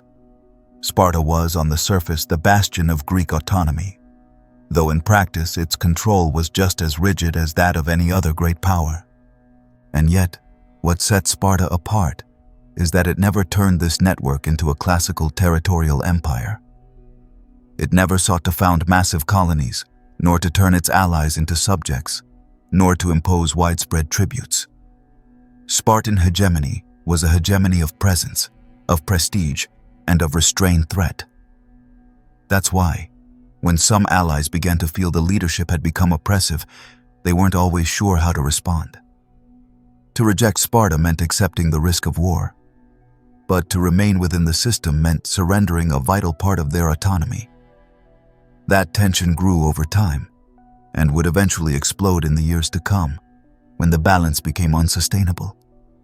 For now, however, Sparta dominated without disruption. Its alliance network reinforced its image as an undisputed power, and its influence extended from the Peloponnese to the rest of mainland Greece. It was present in major debates, summoned as an arbiter in disputes between rival poleis, and its opinion was treated as if it came from the gods themselves. The city that had risen in silence, that had grown among mountains without needing monumental temples or bustling markets, had become the guardian of Hellenic order.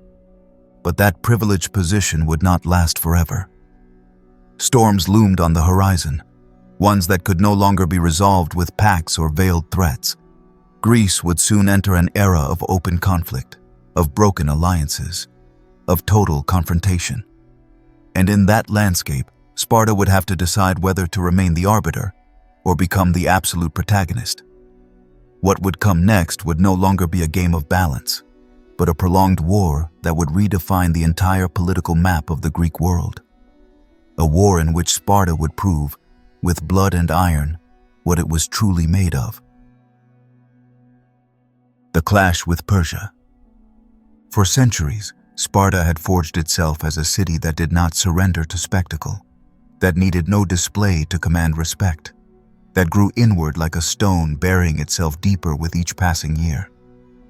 But at the turn of the century, when the Greek world was still a constellation of scattered cities, with no shared identity beyond common temples, a threat loomed over everything that was known. And that threat did not come from the Peloponnese, nor from the islands of the Aegean, but from the east. From the vast and mysterious lands where the Persian Empire had risen like an unstoppable colossus. The clash between Persia and Greece was not merely a military conflict. It was a moment of revelation for Sparta. Because there, far from its invisible walls, in fields they had never walked, the Spartans were forced to decide whether their duty ended in Laconia, or whether they were to become the shield of all of Greece. The Persian Empire under Darius I was a force that defied any logic known to the Greeks. It stretched from the Indus Valley to the Aegean, from Egypt to the Caspian Sea. It was a machine of absorption and reorganization. Wherever it reached, it installed satraps, collected tribute, allowed the practice of local cults, but demanded obedience to the great king. For many cities of Asia Minor, that formula had been acceptable. But on the Ionian coast, where Greek poleis had thrived with a spirit of proud independence, subjugation was not easy to digest. And when the Ionian rebellion against Persia broke out in the year 500 before the birth of Christ, the eyes of the world were opened. Athens and Eretria, moved more by cultural affinity than by political calculation, sent ships in support of their Ionian brothers. The consequences were immediate. Darius, humiliated, swore vengeance, not only against the rebels but against all of Hellas.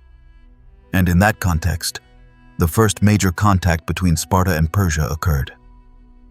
The Persian ambassadors, following customary diplomatic protocol, traveled to the main Greek cities demanding earth and water, the ritual symbols of submission. Many poleis accepted, others hesitated. Sparta, true to its unyielding nature, responded with a forcefulness that became legend. They threw the Persian envoys into a well. Let them find their earth and water there.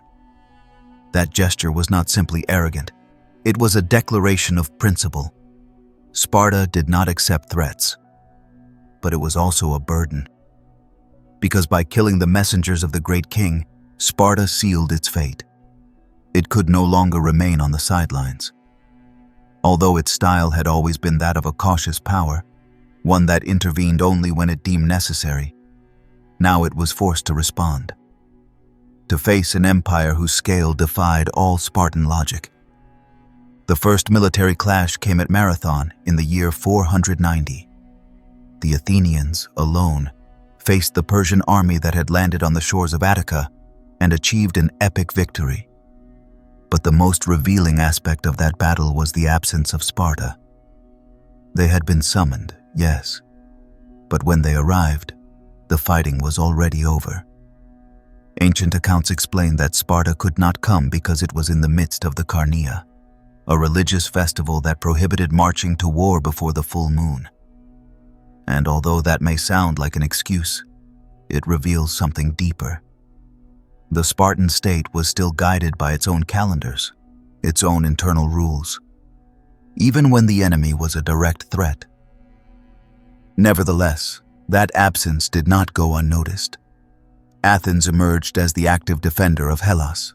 Sparta, though powerful, remained a spectator. But the story was not over. 10 years later, in the year 480 before the birth of Christ, the new Persian king, Xerxes, son of Darius, launched a massive campaign against Greece. This was no ordinary expedition. It was a full-scale invasion, with an army estimated by ancient sources in enormous numbers, some impossible to verify, but which, in any case, far exceeded any Greek force. The threat was no longer symbolic. It was real. And Sparta could no longer look the other way. It was then that Sparta assumed the military leadership of the Hellenic resistance. The strategy was agreed upon at the famous Congress of Corinth, where the main Greek cities, long divided by local rivalries, decided to form a coalition under Spartan command. The reasoning was clear. Sparta had the most disciplined land army in Greece, and if anyone could withstand Persia's assault in hand-to-hand combat, it was them. Thus, the defense at Thermopylae was organized, a narrow pass between the mountains and the sea, where the number of invaders could be neutralized by the terrain. There, under the command of King Leonidas, 300 Spartans stood alongside allied troops from other poleis, in a mission that from the beginning seemed doomed. But the goal was not to win.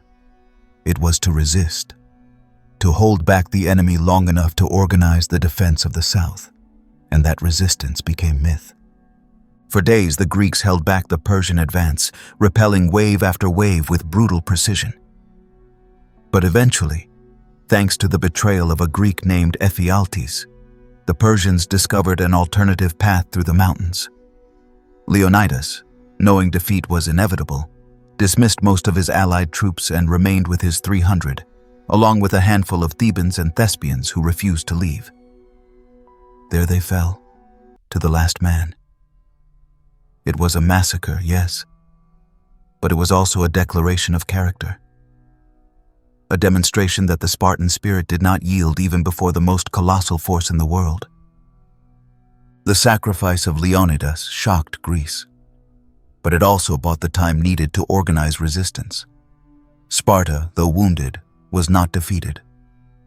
And in the months that followed, its army would again play a crucial role in the defense of the territory. At the Battle of Plataea, in the year 479, it was precisely under the command of the Spartan general Pausanias that the Greek troops achieved a decisive victory over the Persians, and at that moment, the balance shifted. The Greeks were no longer on the defensive. They had proven that the Eastern giant could be defeated. Sparta had fulfilled its role. It had led when needed, had sacrificed its best men in a feat without equal, had sealed with blood its place in the shared history of Greece. But at the same time, that war revealed certain fissures. While Athens emerged as a naval power, expanding its influence across the Aegean Sea, Sparta returned to its land, to its borders, to its rituals and silences. It did not wish to become an imperial force. It had no desire to found a maritime empire. Its victory did not alter its nature. But the world around it was changing, and that was only the beginning. because after the Persian Wars, the tension between Sparta and Athens would only grow. Two models, two cities, two visions of power began to collide, and the fragile balance that had united the Greeks against a common enemy would begin to unravel with alarming speed. War between them was not yet inevitable, but it could already be felt in the air. The Battle of Thermopylae. In the summer of the year 480 before the birth of Christ, the Greek world held its breath. From the east, an immeasurable force advanced like a tide that no one seemed capable of stopping. Xerxes, the king of kings, had crossed the Hellespont with an army that some chroniclers estimated in the millions. Although the truth is that even if they were tens of thousands, their number was enough to crush any isolated Greek city.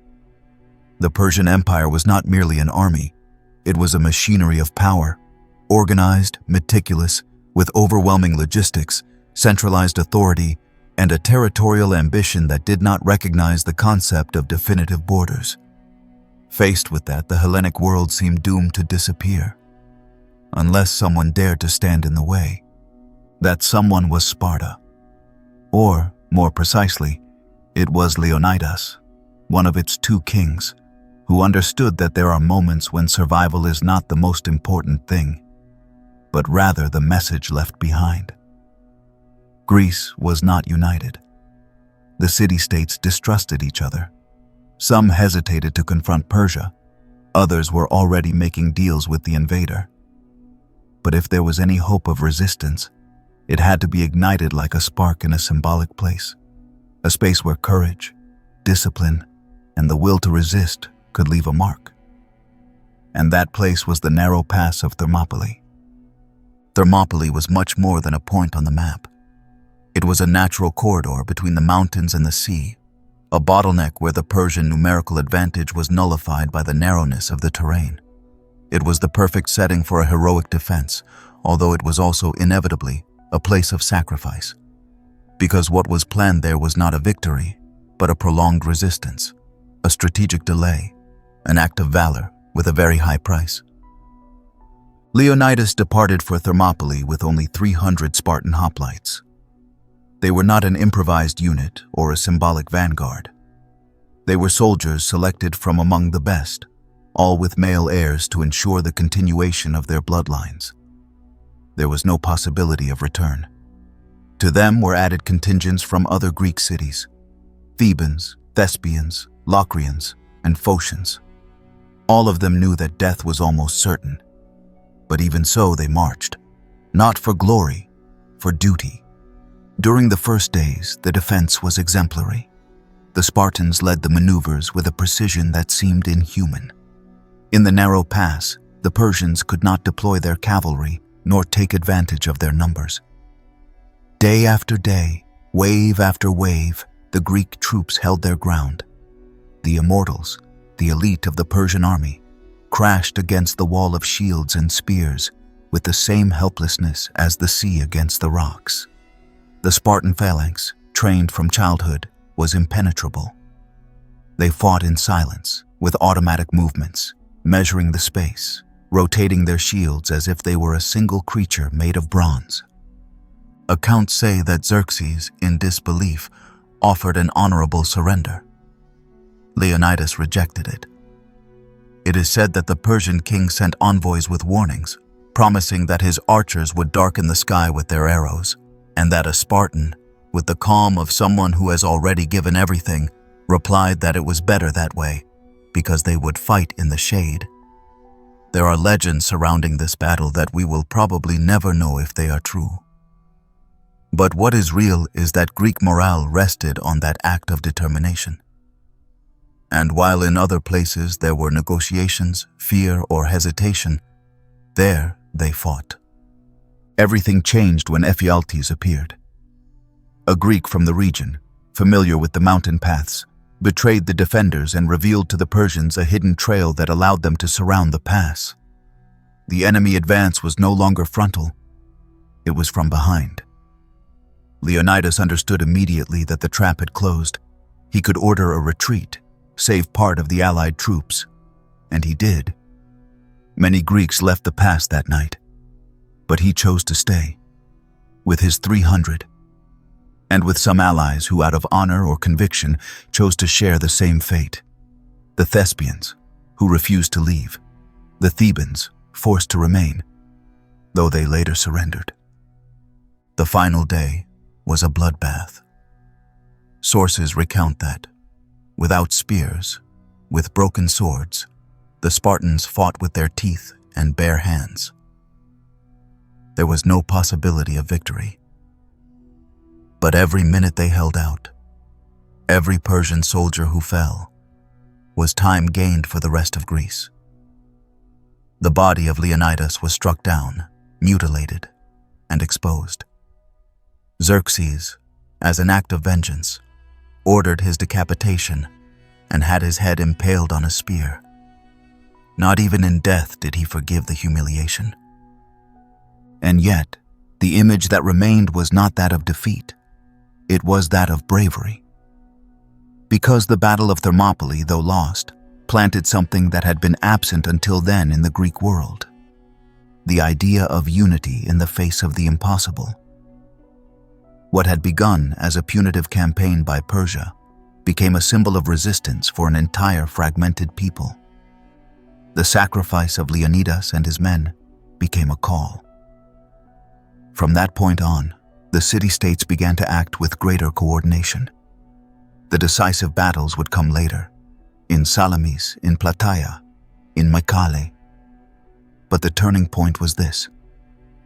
The Persians had opened the path to the south, yes, but they had not broken the Greek spirit.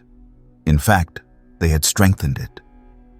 The monument that stands today at the site of the battle bears a simple inscription attributed to the poet Simonides.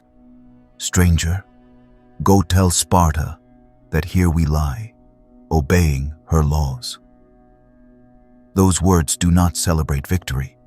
They celebrate duty fulfilled, absolute devotion, loyalty to a way of life that, although at times difficult to understand, was so coherent that even death seemed like a logical consequence. Sparta, with its harsh culture, its unbreakable rules, and its iron discipline, revealed its most human face at Thermopylae. There were no conquests or spoils there. There was conviction. The price was enormous, but the echo of that gesture still resounds. And from that moment on, the Spartans were no longer seen only as warriors. They were remembered as a symbol, a model of resistance, the kind that does not need to speak much, because their silence, when steel sings, says it all. The war with Persia would continue, with victories and unexpected alliances. But the idea of Sparta as the backbone of Greek defense was already firmly established. And with it, new and even more complex challenges would arise, this time not against an external enemy, but against their own allies. Greek leadership at war. When the Persian tide began to recede after the colossal attempt to conquer Greece, what emerged was a profoundly transformed landscape. It was no longer simply about defending borders, nor just a series of battles in which a few poleis had answered the call. What had begun as a military emergency was becoming, almost without anyone fully planning it, a more complex debate. Who should guide the destiny of the Greeks now that the greatest external enemy had been contained?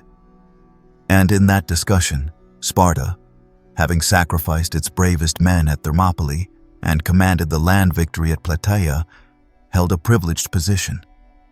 But that position could not stand on its own. It had to be defended among allies as well. In a context where war was no longer only fought hand to hand, but also through strategy, ambition, diplomacy, and calculation. After the Persian defeat, the Greek poleis that had united to resist the invasion found themselves facing an uncomfortable question. How could they prevent Persia from returning? How could the Hellenic world be protected without falling into the disorder that had weakened it for generations? At first glance, Sparta was the natural candidate for such leadership. Its prestige was at its peak, its discipline remained intact, and its name was synonymous with resistance. But not everyone was willing to accept its view of the world. Because if the war had revealed anything, it was that Sparta had no desire to change. Its power was exercised with silent authority, its presence intimidated even allies, and its internal decisions were not up for discussion, not even in times of crisis. It was then that Athens began to emerge with a new proposal. Under the political leadership of shrewd figures such as Themistocles and Aristides, they proposed the creation of a different kind of league, one oriented more toward the sea, toward the protection of the islands and the Ionian cities still under Persian threat. Thus was born the Delian League, a naval alliance that, in theory, responded to a collective goal, the defense of the Greek world. But in practice, that organization soon revolved around Athenian power, which began to centralize resources, make unilateral decisions, and transform the League into an extension of its own economic and political empire. Sparta watched from the Peloponnese with suspicion. It did not trust Athens' growing power, but neither did it wish to become more involved than necessary. Its social model was not designed to govern distant territories, nor to maintain fleets in constant motion. The Spartan logic demanded restraint, internal vigilance, a projection of power that did not depend on commercial networks or maritime expansion. For this reason, during the early years following the Persian Wars, Sparta kept its distance. It was still respected, yes, but its role in the military organization of the Greek world began to fade gradually. Nonetheless, in key moments, Sparta still acted. A revealing example was the campaign of General Pausanias, nephew of Leonidas, who had commanded the Greek forces at Plataea. After the victory, he was sent north to liberate cities still under Persian control. But his behavior began to raise suspicions. It was said that he had been corrupted by Eastern luxury, that he had begun to act like a Persian satrap, that he had grown disdainful toward the allies. Although many of these accusations may have been exaggerated by rumors or Athenian propaganda, the damage was done. Sparta's prestige was beginning to erode from within. When the Spartans learned of the suspicions, they recalled Pausanias and tried him for treason. He eventually died in the temple of Athena, surrounded by his own countrymen, whom he had tried to evade. That was more than a scandal. It was a crack in the foundation, because while Sparta tried to preserve its ideal of purity and incorruptibility, the events showed that not even its greatest generals were immune to the changing world. Meanwhile, Athens consolidated its network of allies and turned the tributes from the Delian League into an inexhaustible source of wealth. Its fleet grew, its walls were reinforced, its architecture flourished, and its rhetoric about protecting Greek freedom began to sound, to many, like an excuse for control. The irony was that Sparta, always wary of imperial excess, now found itself facing a Greek version of what it had most rejected in Persia. One city imposing its will on the others, under the guise of a noble cause. Greek leadership, in that context, became a subtle competition between two opposing models. Sparta represented stability, tradition, the land. Athens represented change, innovation, the sea. One looked inward, the other outward. One was based on restraint, the other on expansion. And as alliances were reconfigured, as cities chose sides or tried to remain neutral, tension continued to build. These ideological differences were not just abstract. They were expressed in concrete decisions. While Sparta maintained an elite army, small but lethal, Athens encouraged citizen participation in war, with a fleet powered by the oars of its humblest citizens. While in Sparta important decisions were made by a handful of older men, in Athens the agora was filled with diverse voices.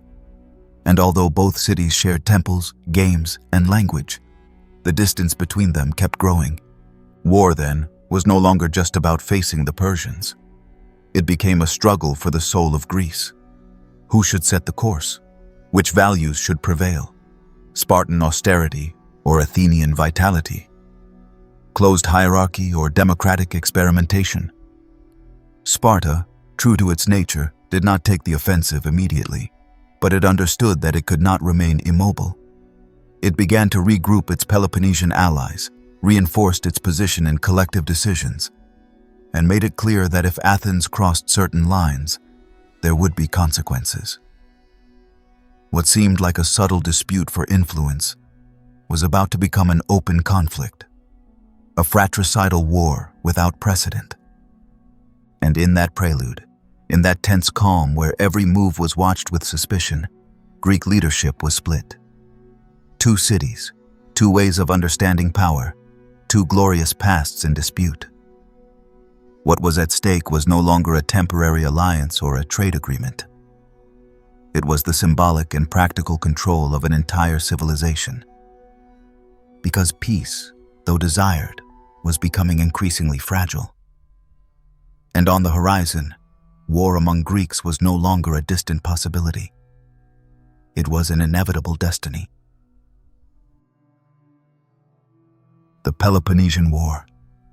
For decades, the tension had been constant, silent, almost imperceptible at times, like those embers that seem extinguished on the surface but remain alive beneath the ashes.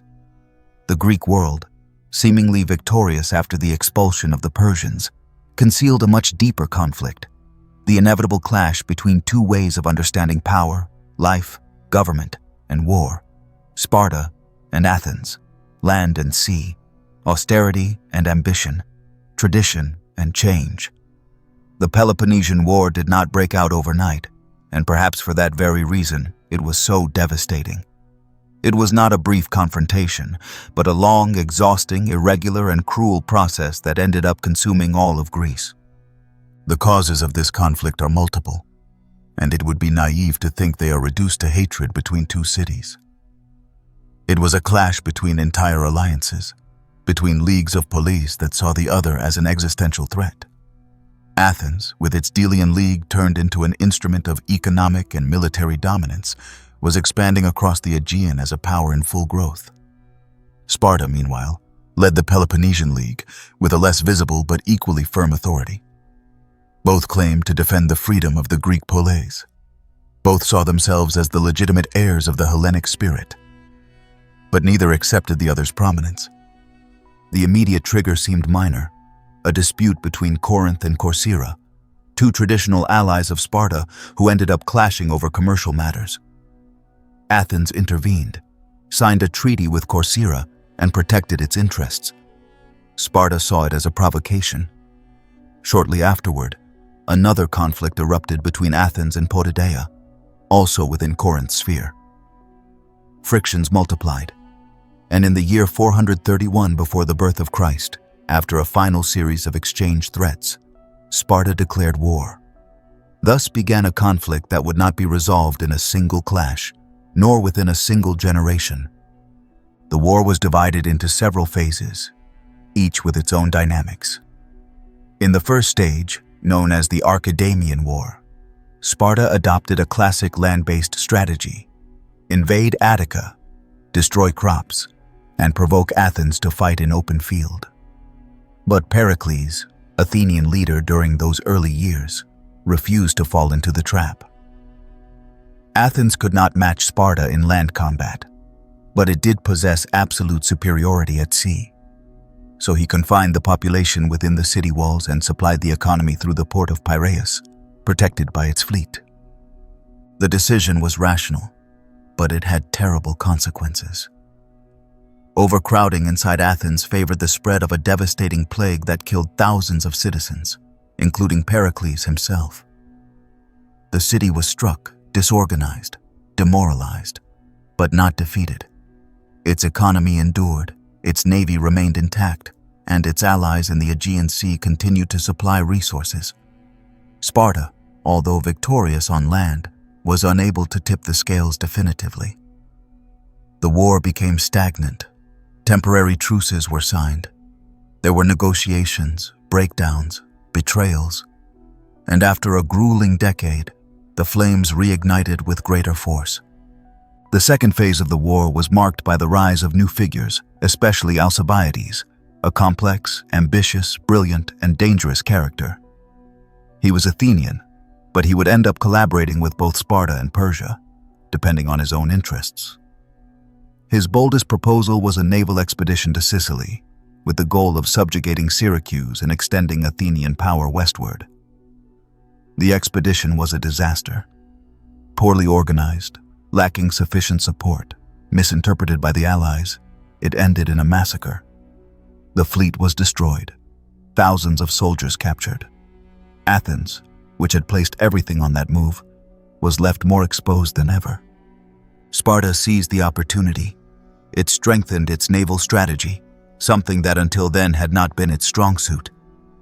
With financial support from Persia, it built a fleet capable of competing with the Athenians and began directly attacking their trade routes. At the same time, it encouraged rebellions within the Athenian Empire, urging allied cities to break ties and join the Peloponnesian side. It was a slow, intelligent, calculated siege. It was no longer about destroying wheat fields, but about suffocating Athens from within, cutting off the flow of resources that had sustained it for decades. The final blow came in the year 404, before the birth of Christ.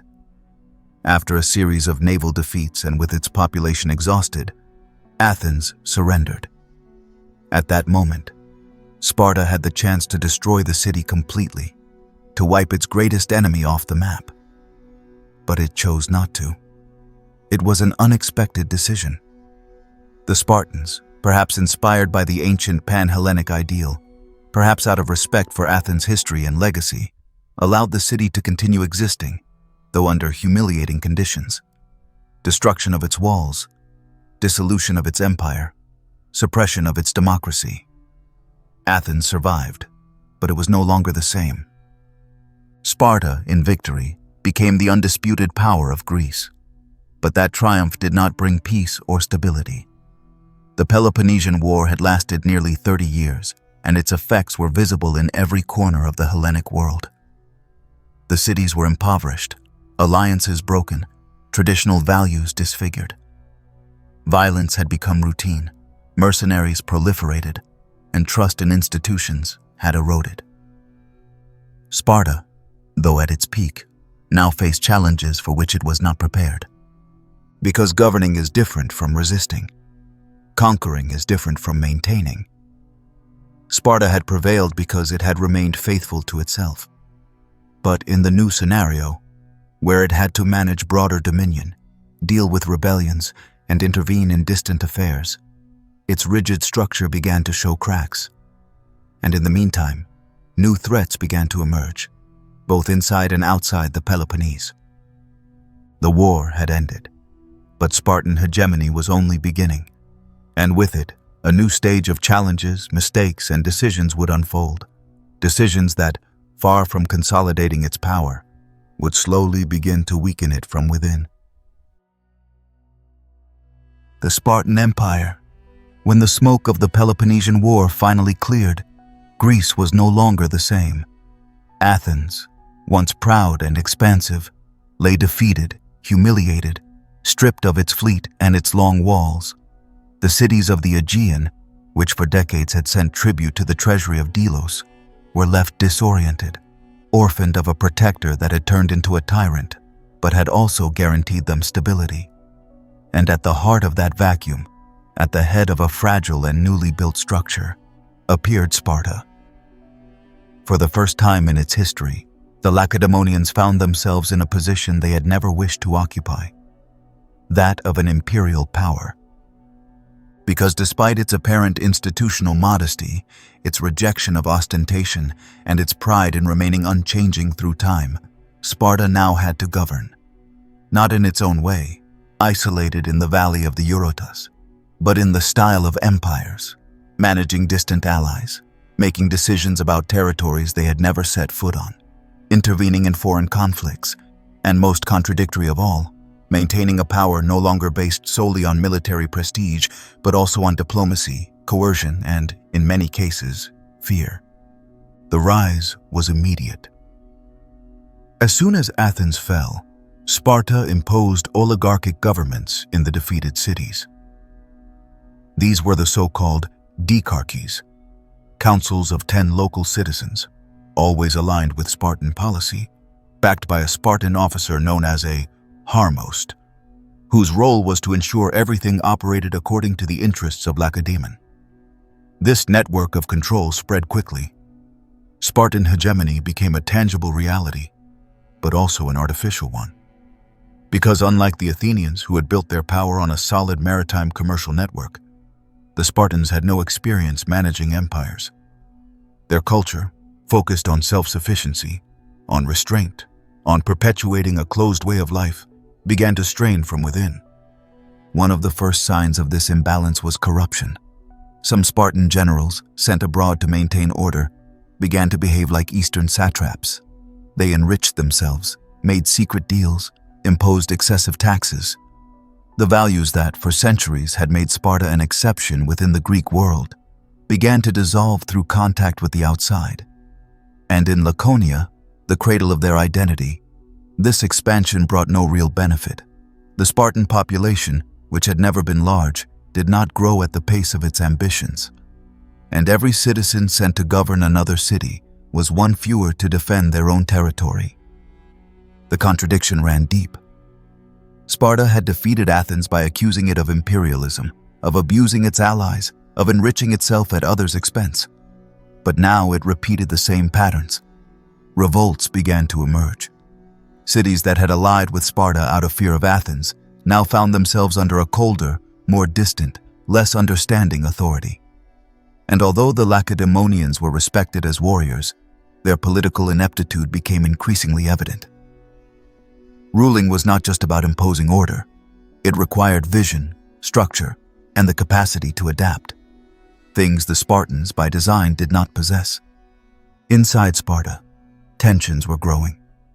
The war had left a demographic scar. Many Spartans had died on the battlefield, and their rigid inheritance system caused land to concentrate in fewer hands. The social base that supported the entire machinery of the state, the balance among equal citizens, with free time to train, govern, and fight, began to fracture. Some Spartans fell into poverty, others acquired vast estates. The equality that had defined them for generations was quietly dissolving. On a diplomatic level, mistakes began to accumulate. Instead of weaving solid alliances, Sparta relied on punishment. Every revolt was met with a heavy hand. Every challenge was seen as a direct threat. They did not know how to negotiate. They did not know how to persuade. They only knew how to impose. And in a Greece that had changed, this became a strategic weakness. One of the most revealing episodes of this new era was Sparta's intervention in Asia Minor. In an attempt to secure control over the Ionian cities, Sparta signed agreements with Persia, the former enemy. Lysander, the admiral who had been key to Athens' defeat, maintained contact with the Persian satrap Cyrus the Younger. This was a betrayal of the ideals that had supposedly guided Hellenic resistance during the Persian Wars. But now, it was justified by pragmatism.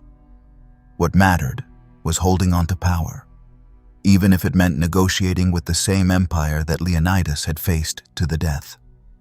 Sparta's moral prestige collapsed quickly. Its enemies, both within and beyond the Peloponnese, began to regroup. Boeotia became openly hostile. The cities of Asia Minor asked Persia for support in order to liberate themselves. Even within the peninsula, some former allies began to distance themselves. The pan-Hellenic ideal that had once justified unity against Persia was lost in a sea of intrigue, betrayal, and a hegemony that no one considered legitimate anymore. And yet, for a brief time, the Spartan Empire was real.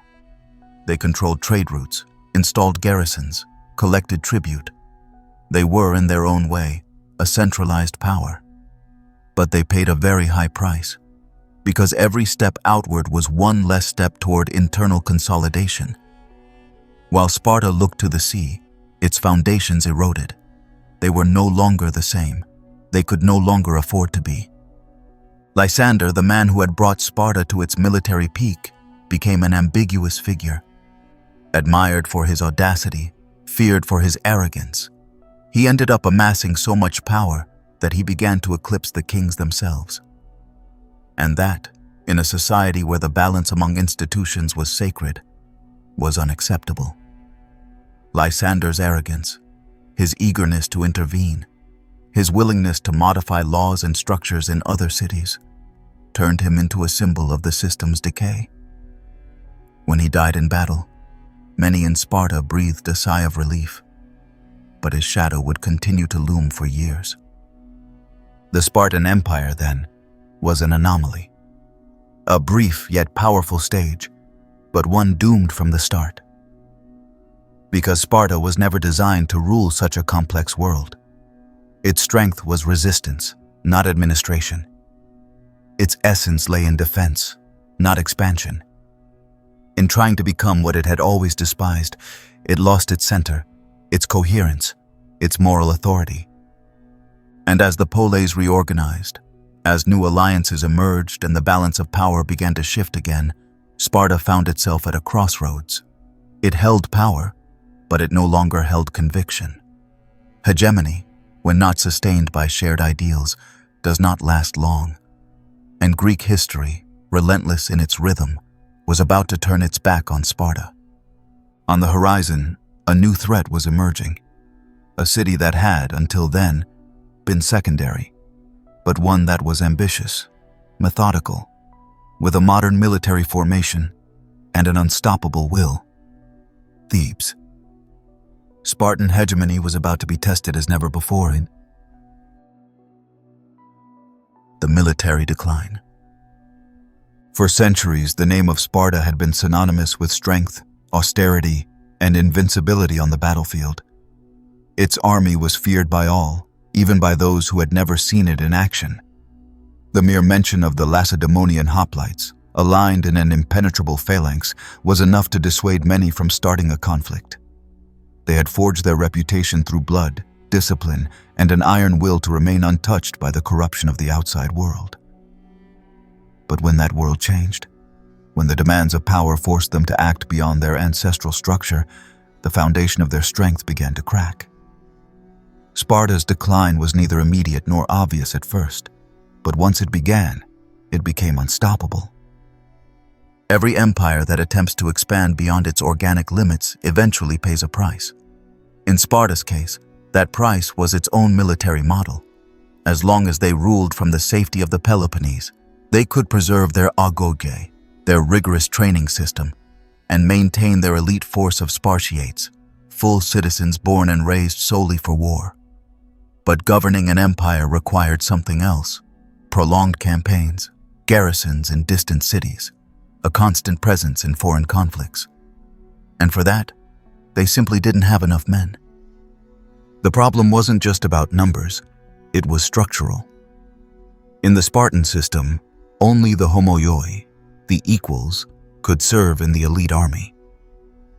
But the brutal demands of their training, the demographic toll of past wars, and strict inheritance laws caused their numbers to fall to alarming levels. Many young men died before reaching adulthood. Others lost their land and with it, their citizen status. The Spartan army, once proud of its homogeneity and symbolic power, began to show internal fractures. It was no longer a human wall. It had become an aging elite force, shrinking, unable to reproduce itself at the pace the new reality demanded. To counter this decline, the Spartans began making desperate decisions. They started to rely on peripheral allies, granted limited citizenship to some perioikoi, formed contingents with mercenaries, and even armed helots under special conditions. All measures that would once have been unthinkable became common practice. But these choices carried deep consequences. Because by breaking the purity of their military formation, they were also dismantling the ideological foundation that had given them their identity. Sparta was no longer just the city that won. It was the city forced to adapt, and that adaptation felt like defeat. The ultimate test came in 371 before Christ era. The place, Leuctra. The enemy, Thebes. a polis that had long lived in Sparta's shadow, but which, under the leadership of Epaminondas, had transformed into a military force that was innovative, determined, and strategic. On paper, the confrontation seemed like yet another demonstration of Spartan dominance over a lesser rival. But what happened on that battlefield would forever change the balance of power in Greece. The Thebans implemented a maneuver that broke every convention of traditional warfare. An asymmetric phalanx, with a heavily reinforced left flank made up of the elite warriors of the Sacred Band, a unit formed by pairs of soldiers who fought side by side with the determination to protect their beloved. This formation, powerful, emotionally bonded, and perfectly trained, struck with devastating force at the Spartan right flank, the place traditionally held by their best men. The result was catastrophic. King Cleombrotus fell in battle. Hundreds of Spartiates died. The phalanx, once the invincible machine that had upheld Sparta's reputation for centuries, was shattered, not by cunning, not by betrayal, but by another Greek army that had learned, evolved, and surpassed its masters. It was a moral blow as great as the physical one. Because Leuctra was not just a defeat, it was a revelation. Sparta was no longer invincible. After Leuctra, the fall accelerated. Cities that had once obeyed out of respect or fear began to rebel. Messenia, enslaved for centuries, declared its independence with Theban support. A new city, Megalopolis, was founded in the heart of the Peloponnese as a direct counterweight to Spartan power. Yesterday's enemies became the architects of a new order. And Sparta, lacking a sufficient army, solid allies, or the ability to renew itself, watched helplessly as the world around it reorganized without her. The army, once the soul of Sparta, became an obsolete symbol. The young men who once dreamed of entering the agoge were now scarce and unmotivated. Military campaigns were no longer a source of pride, but of logistical concern. And across the Greek world, other poleis took the lead in tactical innovation, organization, and strategic vision.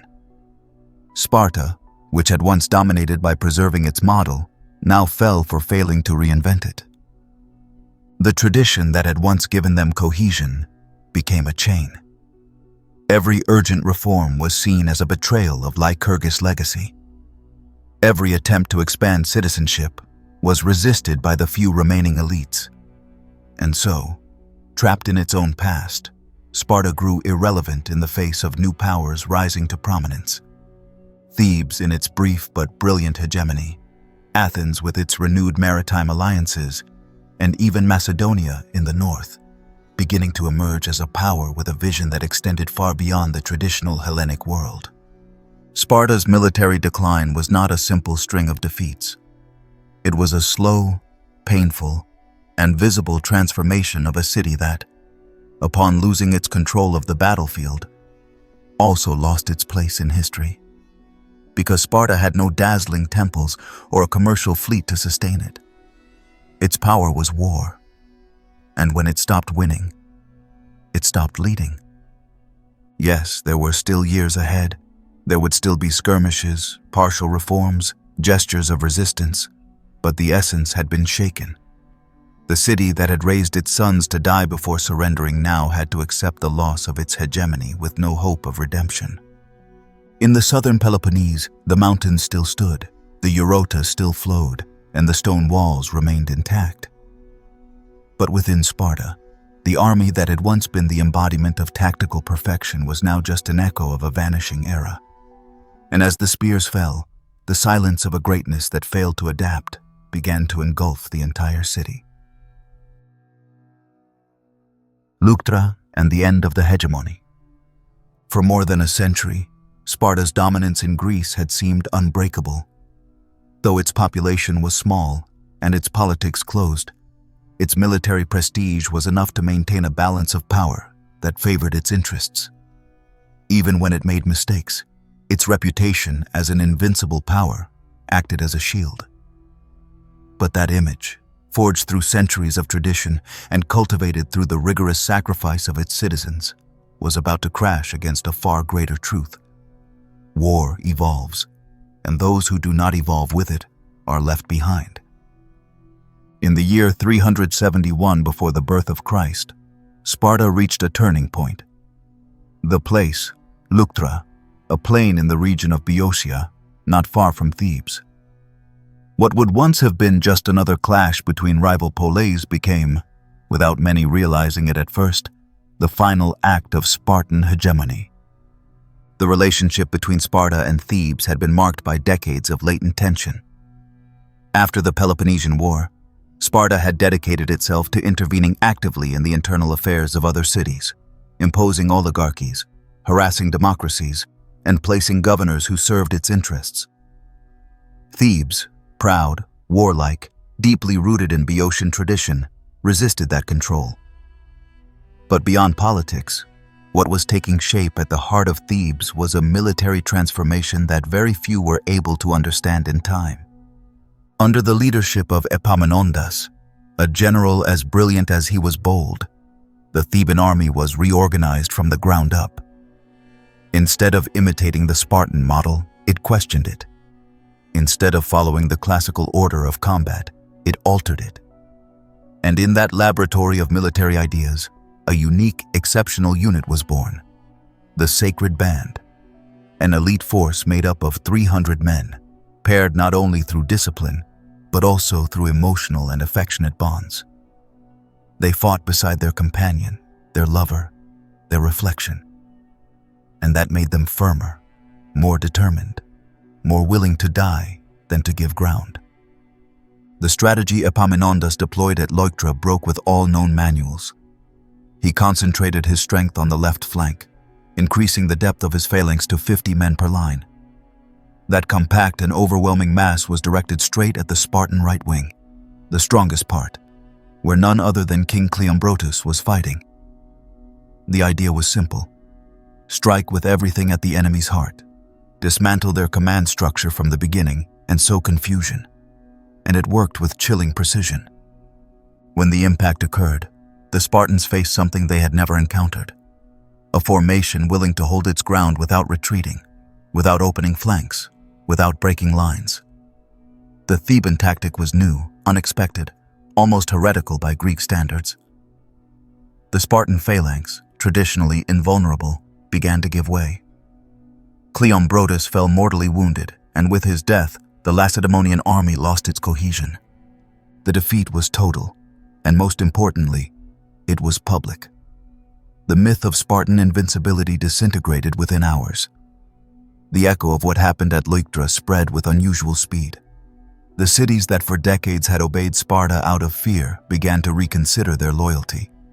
Messenia rebelled. Megalopolis was founded as a bastion against its influence. Old alliances were broken. The Spartan hegemony, which had been sustained for so long on respect and fear, vanished in an instant. For Sparta, the defeat was not merely military, it was spiritual, ideological, structural. Because its entire society was built around the premise that they were the best at war. Their agoge, their education, their laws, their way of life. Everything revolved around that tactical superiority. When that superiority was disproven in practice, there was nothing left to offer the rest of Greece. They had no renowned philosophers, no theaters, no international trade. They only had their spears. And at Leuctra, those spears were broken. The reaction in Laconia was one of shock. The institutions, so resistant to change, were forced to consider urgent reforms.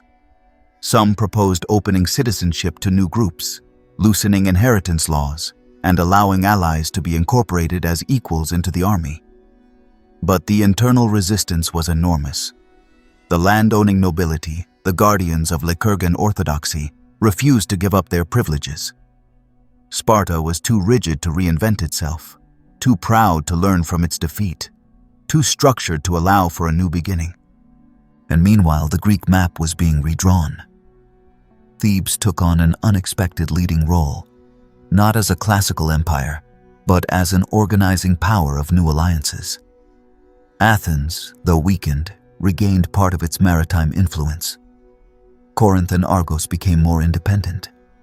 And to the north, Macedonia watched in silence, learning from the mistakes of some and the successes of others. Leuctra marked the beginning of the end for Sparta. It would never again reclaim the position it once held. It would never again be the absolute reference in the art of war. Its name would continue to be remembered, its past still admired, but as a glorious ruin, a shadow of what once was. It no longer dictated the direction of Greece. It no longer decided the fate of the poleis. And yet, in its fall, there was a certain dignity. Sparta did not collapse due to betrayal, nor from abandoning its ideals, but because of its inability to transform them when the world around it changed. It was a victim of its own success, of its extreme fidelity to a model that, although perfect in its original context, became dysfunctional as the conditions evolved.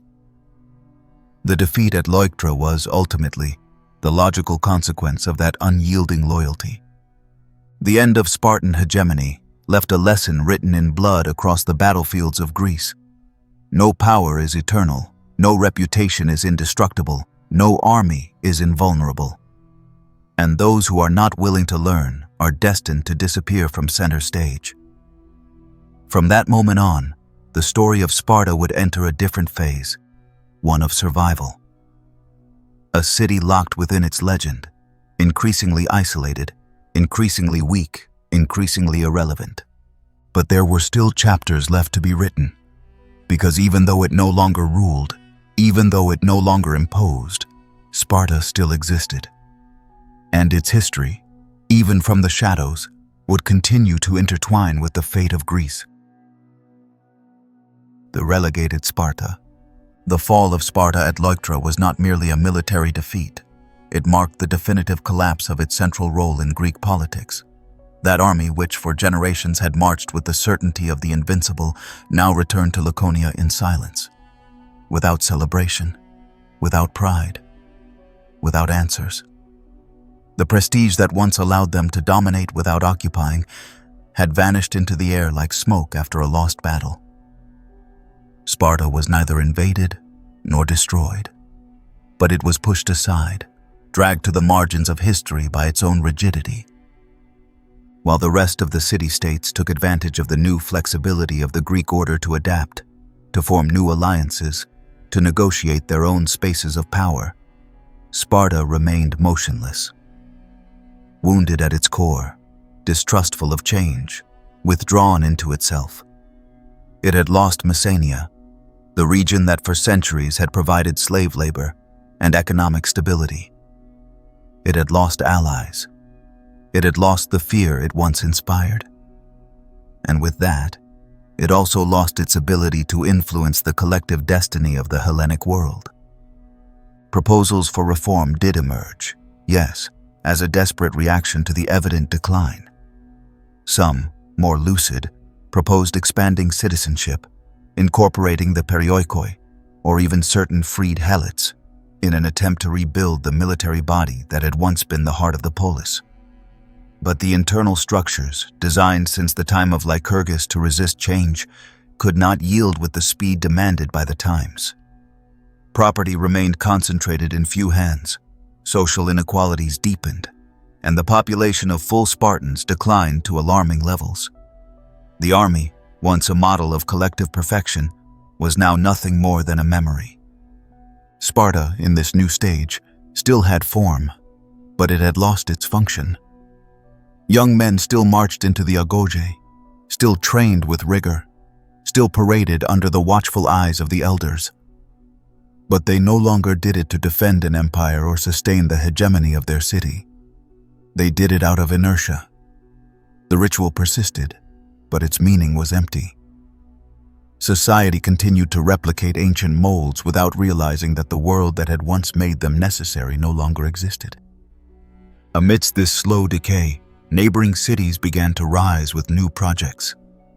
Athens was reforming its maritime league. Thebes, though brief in its prominence, established a new balance in central Greece. Corinth was trading. Argos was surviving. And in the north, an unexpected power began to grow under the watchful gaze of Philip of Macedonia. But Sparta, fortified in its mountains, failed to find its place in this new order. Its diplomacy was clumsy, its army diminished, its economy rudimentary, and its pride, untouched, became an insurmountable barrier to any attempt at integration. During this time, a curious paradox emerged. The more Sparta weakened in practice, the stronger its image became in the collective imagination. Historians, poets, philosophers, all evoked that legendary city where men despised luxury, where children were taught to suffer in silence, where women spoke with firm voices and elders ruled without fear. Sparta, the real one, was dying. But Sparta, the mythical one, was beginning to be born. Meanwhile, yesterday's enemies, now turned leading powers, took advantage of Sparta's new position to impose humiliating conditions. The alliances that once revolved around its will now ignored its opinion. The wars that once required its participation were now waged without consulting it. Ambassadors no longer came to Laconia with reverence, and treaties began to be signed without its name. Sparta was still there, still alive, but it no longer mattered. Even within its own territory, tensions became increasingly evident. The Helot population, less controlled than in the past, began to rebel in small skirmishes. The economy, based on agrarian self-sufficiency, could not sustain military expenses. And the aristocracy, instead of making bold decisions, withdrew even further in defense of its privileges. The necessary reforms stagnated. The political structure, with its two kings, its ephors, its gerousia, functioned like an old mechanism that no longer responded to the stimuli of the present. And yet, in the midst of this retreat, the Spartans remained Spartans. They walked with the same bearing, spoke with the same dryness, educated their children with the same harshness. The world could change, but they, by conviction or by stubbornness, remained faithful to themselves. In that fidelity, there was dignity, yes, but also tragedy. Because being faithful to a structure that no longer responds to its surroundings can become a form of self-destruction.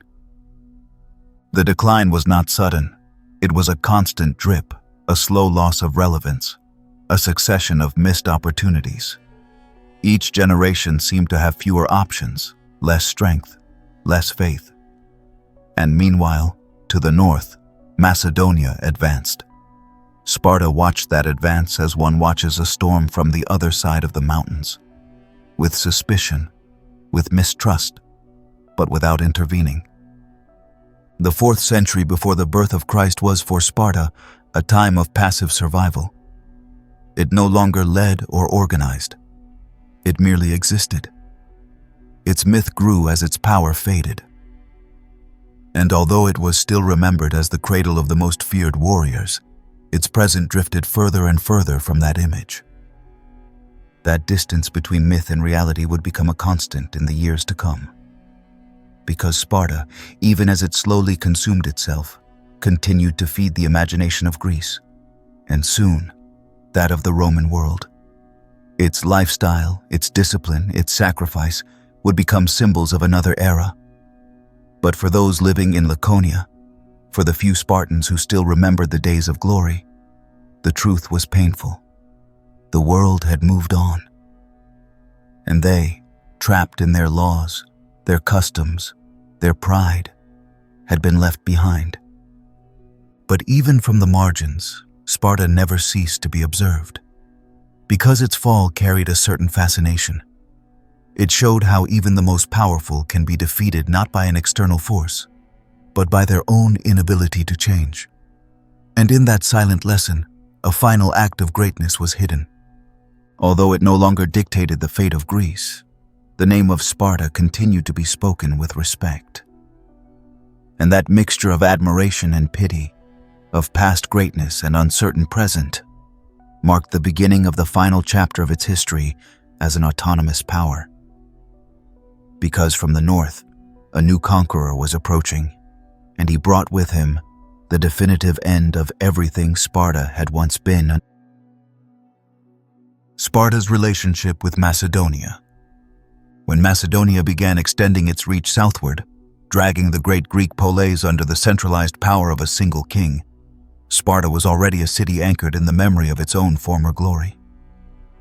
Since its peak during the Peloponnesian Wars and its brief subsequent hegemony, it had begun a slow decline that culminated in its humiliation at Leuctra. What followed was resistance, immobility, and a proud obstinacy that, in the face of Macedonian expansion, would take on a new tone, that of an almost anachronistic isolation. Philip II was not just another Greek. Born in a land that had long been considered peripheral, barbaric even, by some, he came of age with sharp strategic vision and relentless determination. His vision was not of a Macedonia hemmed in by mountains, but of a pan-Hellenic power unified under his crown. To achieve this, he needed to subjugate or integrate all the Greek polis, and Sparta, although no longer the military power it once had been, still held powerful symbolic value. As Philip expanded his control through campaigns, political marriages, bribes, and military pressure, many cities chose, either out of interest or exhaustion, to join the League of Corinth, a coalition that recognized him as the supreme leader of Greece. Athens hesitated, Thebes accepted reluctantly, and Corinth quickly surrendered. But Sparta was the most resounding exception. It rejected the proposal outright, without negotiations, without even feigning diplomatic courtesy. It was unwilling to cede authority to a foreign king, especially one who did not share its ideals, its vision of order, or its inherited pride. That rejection was more than a political gesture. It was a declaration of principle. Sparta, though diminished, clung to its identity as an autonomous city, as the guardian of a way of life it considered superior to all others. And if that meant isolation, it was willing to accept it. While the rest of Greece aligned itself, Sparta stood firm, stoic, enclosed within its borders like an island of tradition in a sea that was changing shape. Philip did not respond with immediate violence. His plan required stability and cohesion to launch the real objective, Persia. He needed the project of Greek unity to remain untarnished by a war with Sparta, especially since the Lacedaemonian city no longer posed a real threat. He left it aside. Perhaps this was the greatest symbolic blow to the Spartans. They were no longer even worthy of a direct attack. Their irrelevance was becoming more dangerous than their strength. However, what Philip would not face in his lifetime, his son Alexander would. Upon ascending the throne, the young king, ambitious and visionary, launched a campaign to consolidate his power within Greece before crossing the Hellespont into Asia. He toured the cities, reaffirmed his leadership, and once again encountered in Sparta a resistance that, though small, remained as solid as a rock. When Sparta was asked to send troops to accompany him in his campaign against Persia, the reply was blunt: "Alexander is enough for Persia." A phrase that, though laced with irony, perfectly summarized the Spartan position. They would not participate. They would not yield. They would not recognize a leader who was not Spartan. This gesture of isolation once again had consequences. While other cities sent contingents, secured their place in the new order, and shared in the wealth of the spoils taken from Asia, Sparta stood aside. When stories of the splendor of Babylon and the conquests in Persia reached Greece, the Spartans watched from a distance, as spectators of a history that no longer belonged to them. And yet, Sparta's shadow persisted. Even amid its political marginalization, its name remained synonymous with discipline, strength, and endurance. The tales of the 300 at Thermopylae, of the Agoge, of their dominion over the Helots, circulated with fervor among Macedonian soldiers, many of whom felt more admiration for that past than for their current glories. Alexander himself, in his youth, had read about the Spartans, admired their rigor, and though he did not share their model, he understood their symbolism. But reality was stubborn. As the Macedonian Empire grew, Sparta became increasingly distant from the centers of power. Trade routes bypassed it. Armies no longer needed its support. Decisions were made in Pella, in Babylon, in Alexandria. The old Laconian city, once feared, was slowly becoming a self-contained anecdote, respected for its past, but ignored in the present. After Alexander's death, when his empire began to fragment, many Pulae saw an opportunity to regain autonomy. But Sparta no longer had the resources, the allies, or the energy to play a relevant role in this new landscape. It had lost everything in its refusal to adapt. Its pride, still intact, had become a golden cage. In this context, the wars between the Diadochi, Alexander's successors, were like storms that swept through everything in their path, and Sparta simply endured, entrenched in its identity. At times, it managed to stay on the sidelines. Other times, it was dragged along by the force of events. But never again did it take the initiative. Never again did it dictate the terms of a war. Never again did it impose respect through silence. The contrast between what it had been and what it had become grew increasingly painful.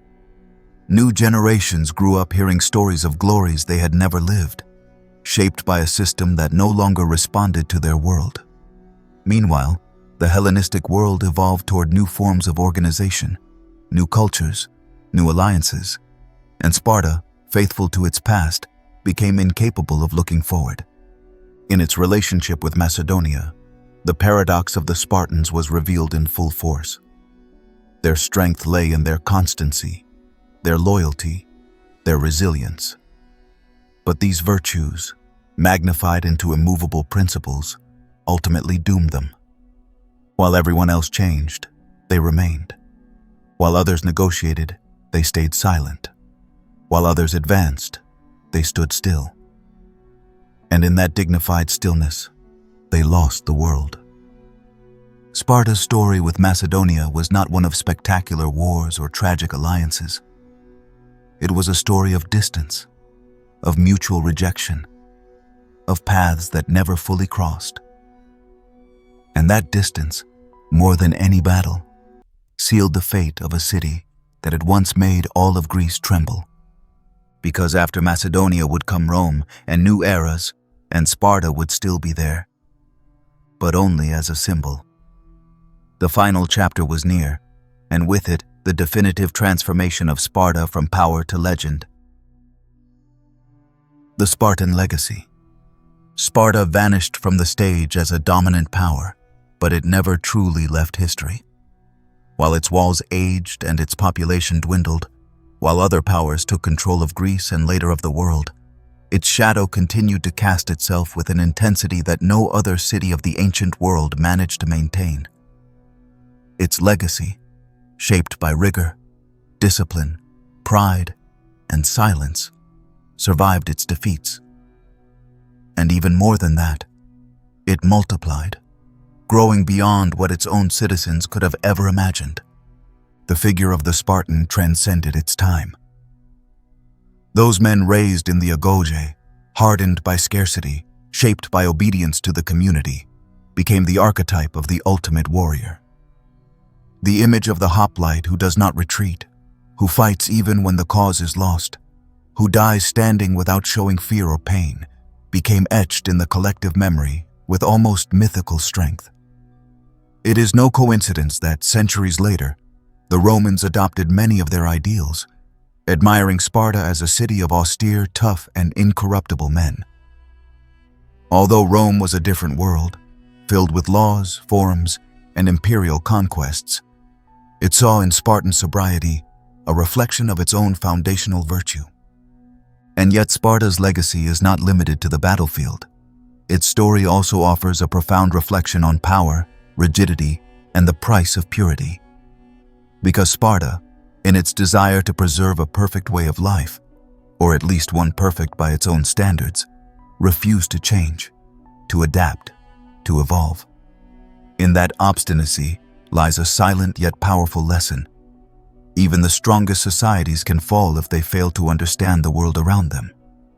That tension between firmness and adaptation has been revisited time and again in history. And in every case, the Spartan example reemerges, like a warning carved in stone. Spartan women, so unique within the context of their time, also left a mark that outlived the city itself. In a civilization dominated by female silence, they spoke with a clear voice, educated with firmness, managed households, owned land, and decided their own destinies with a freedom that baffled the rest of the Greeks. They were a brilliant anomaly, a bold exception.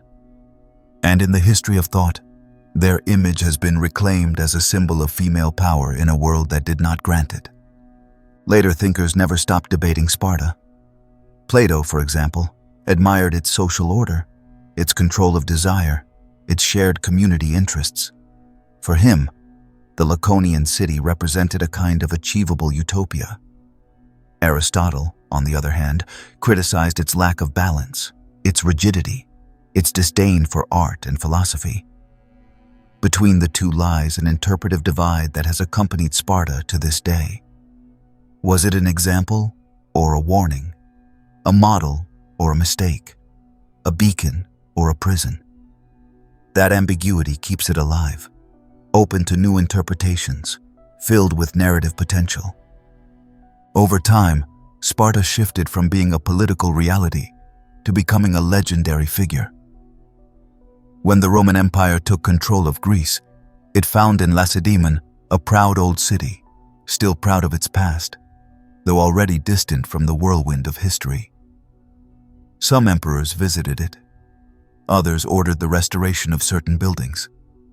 All looked upon it with respect, though they knew Sparta's time had passed.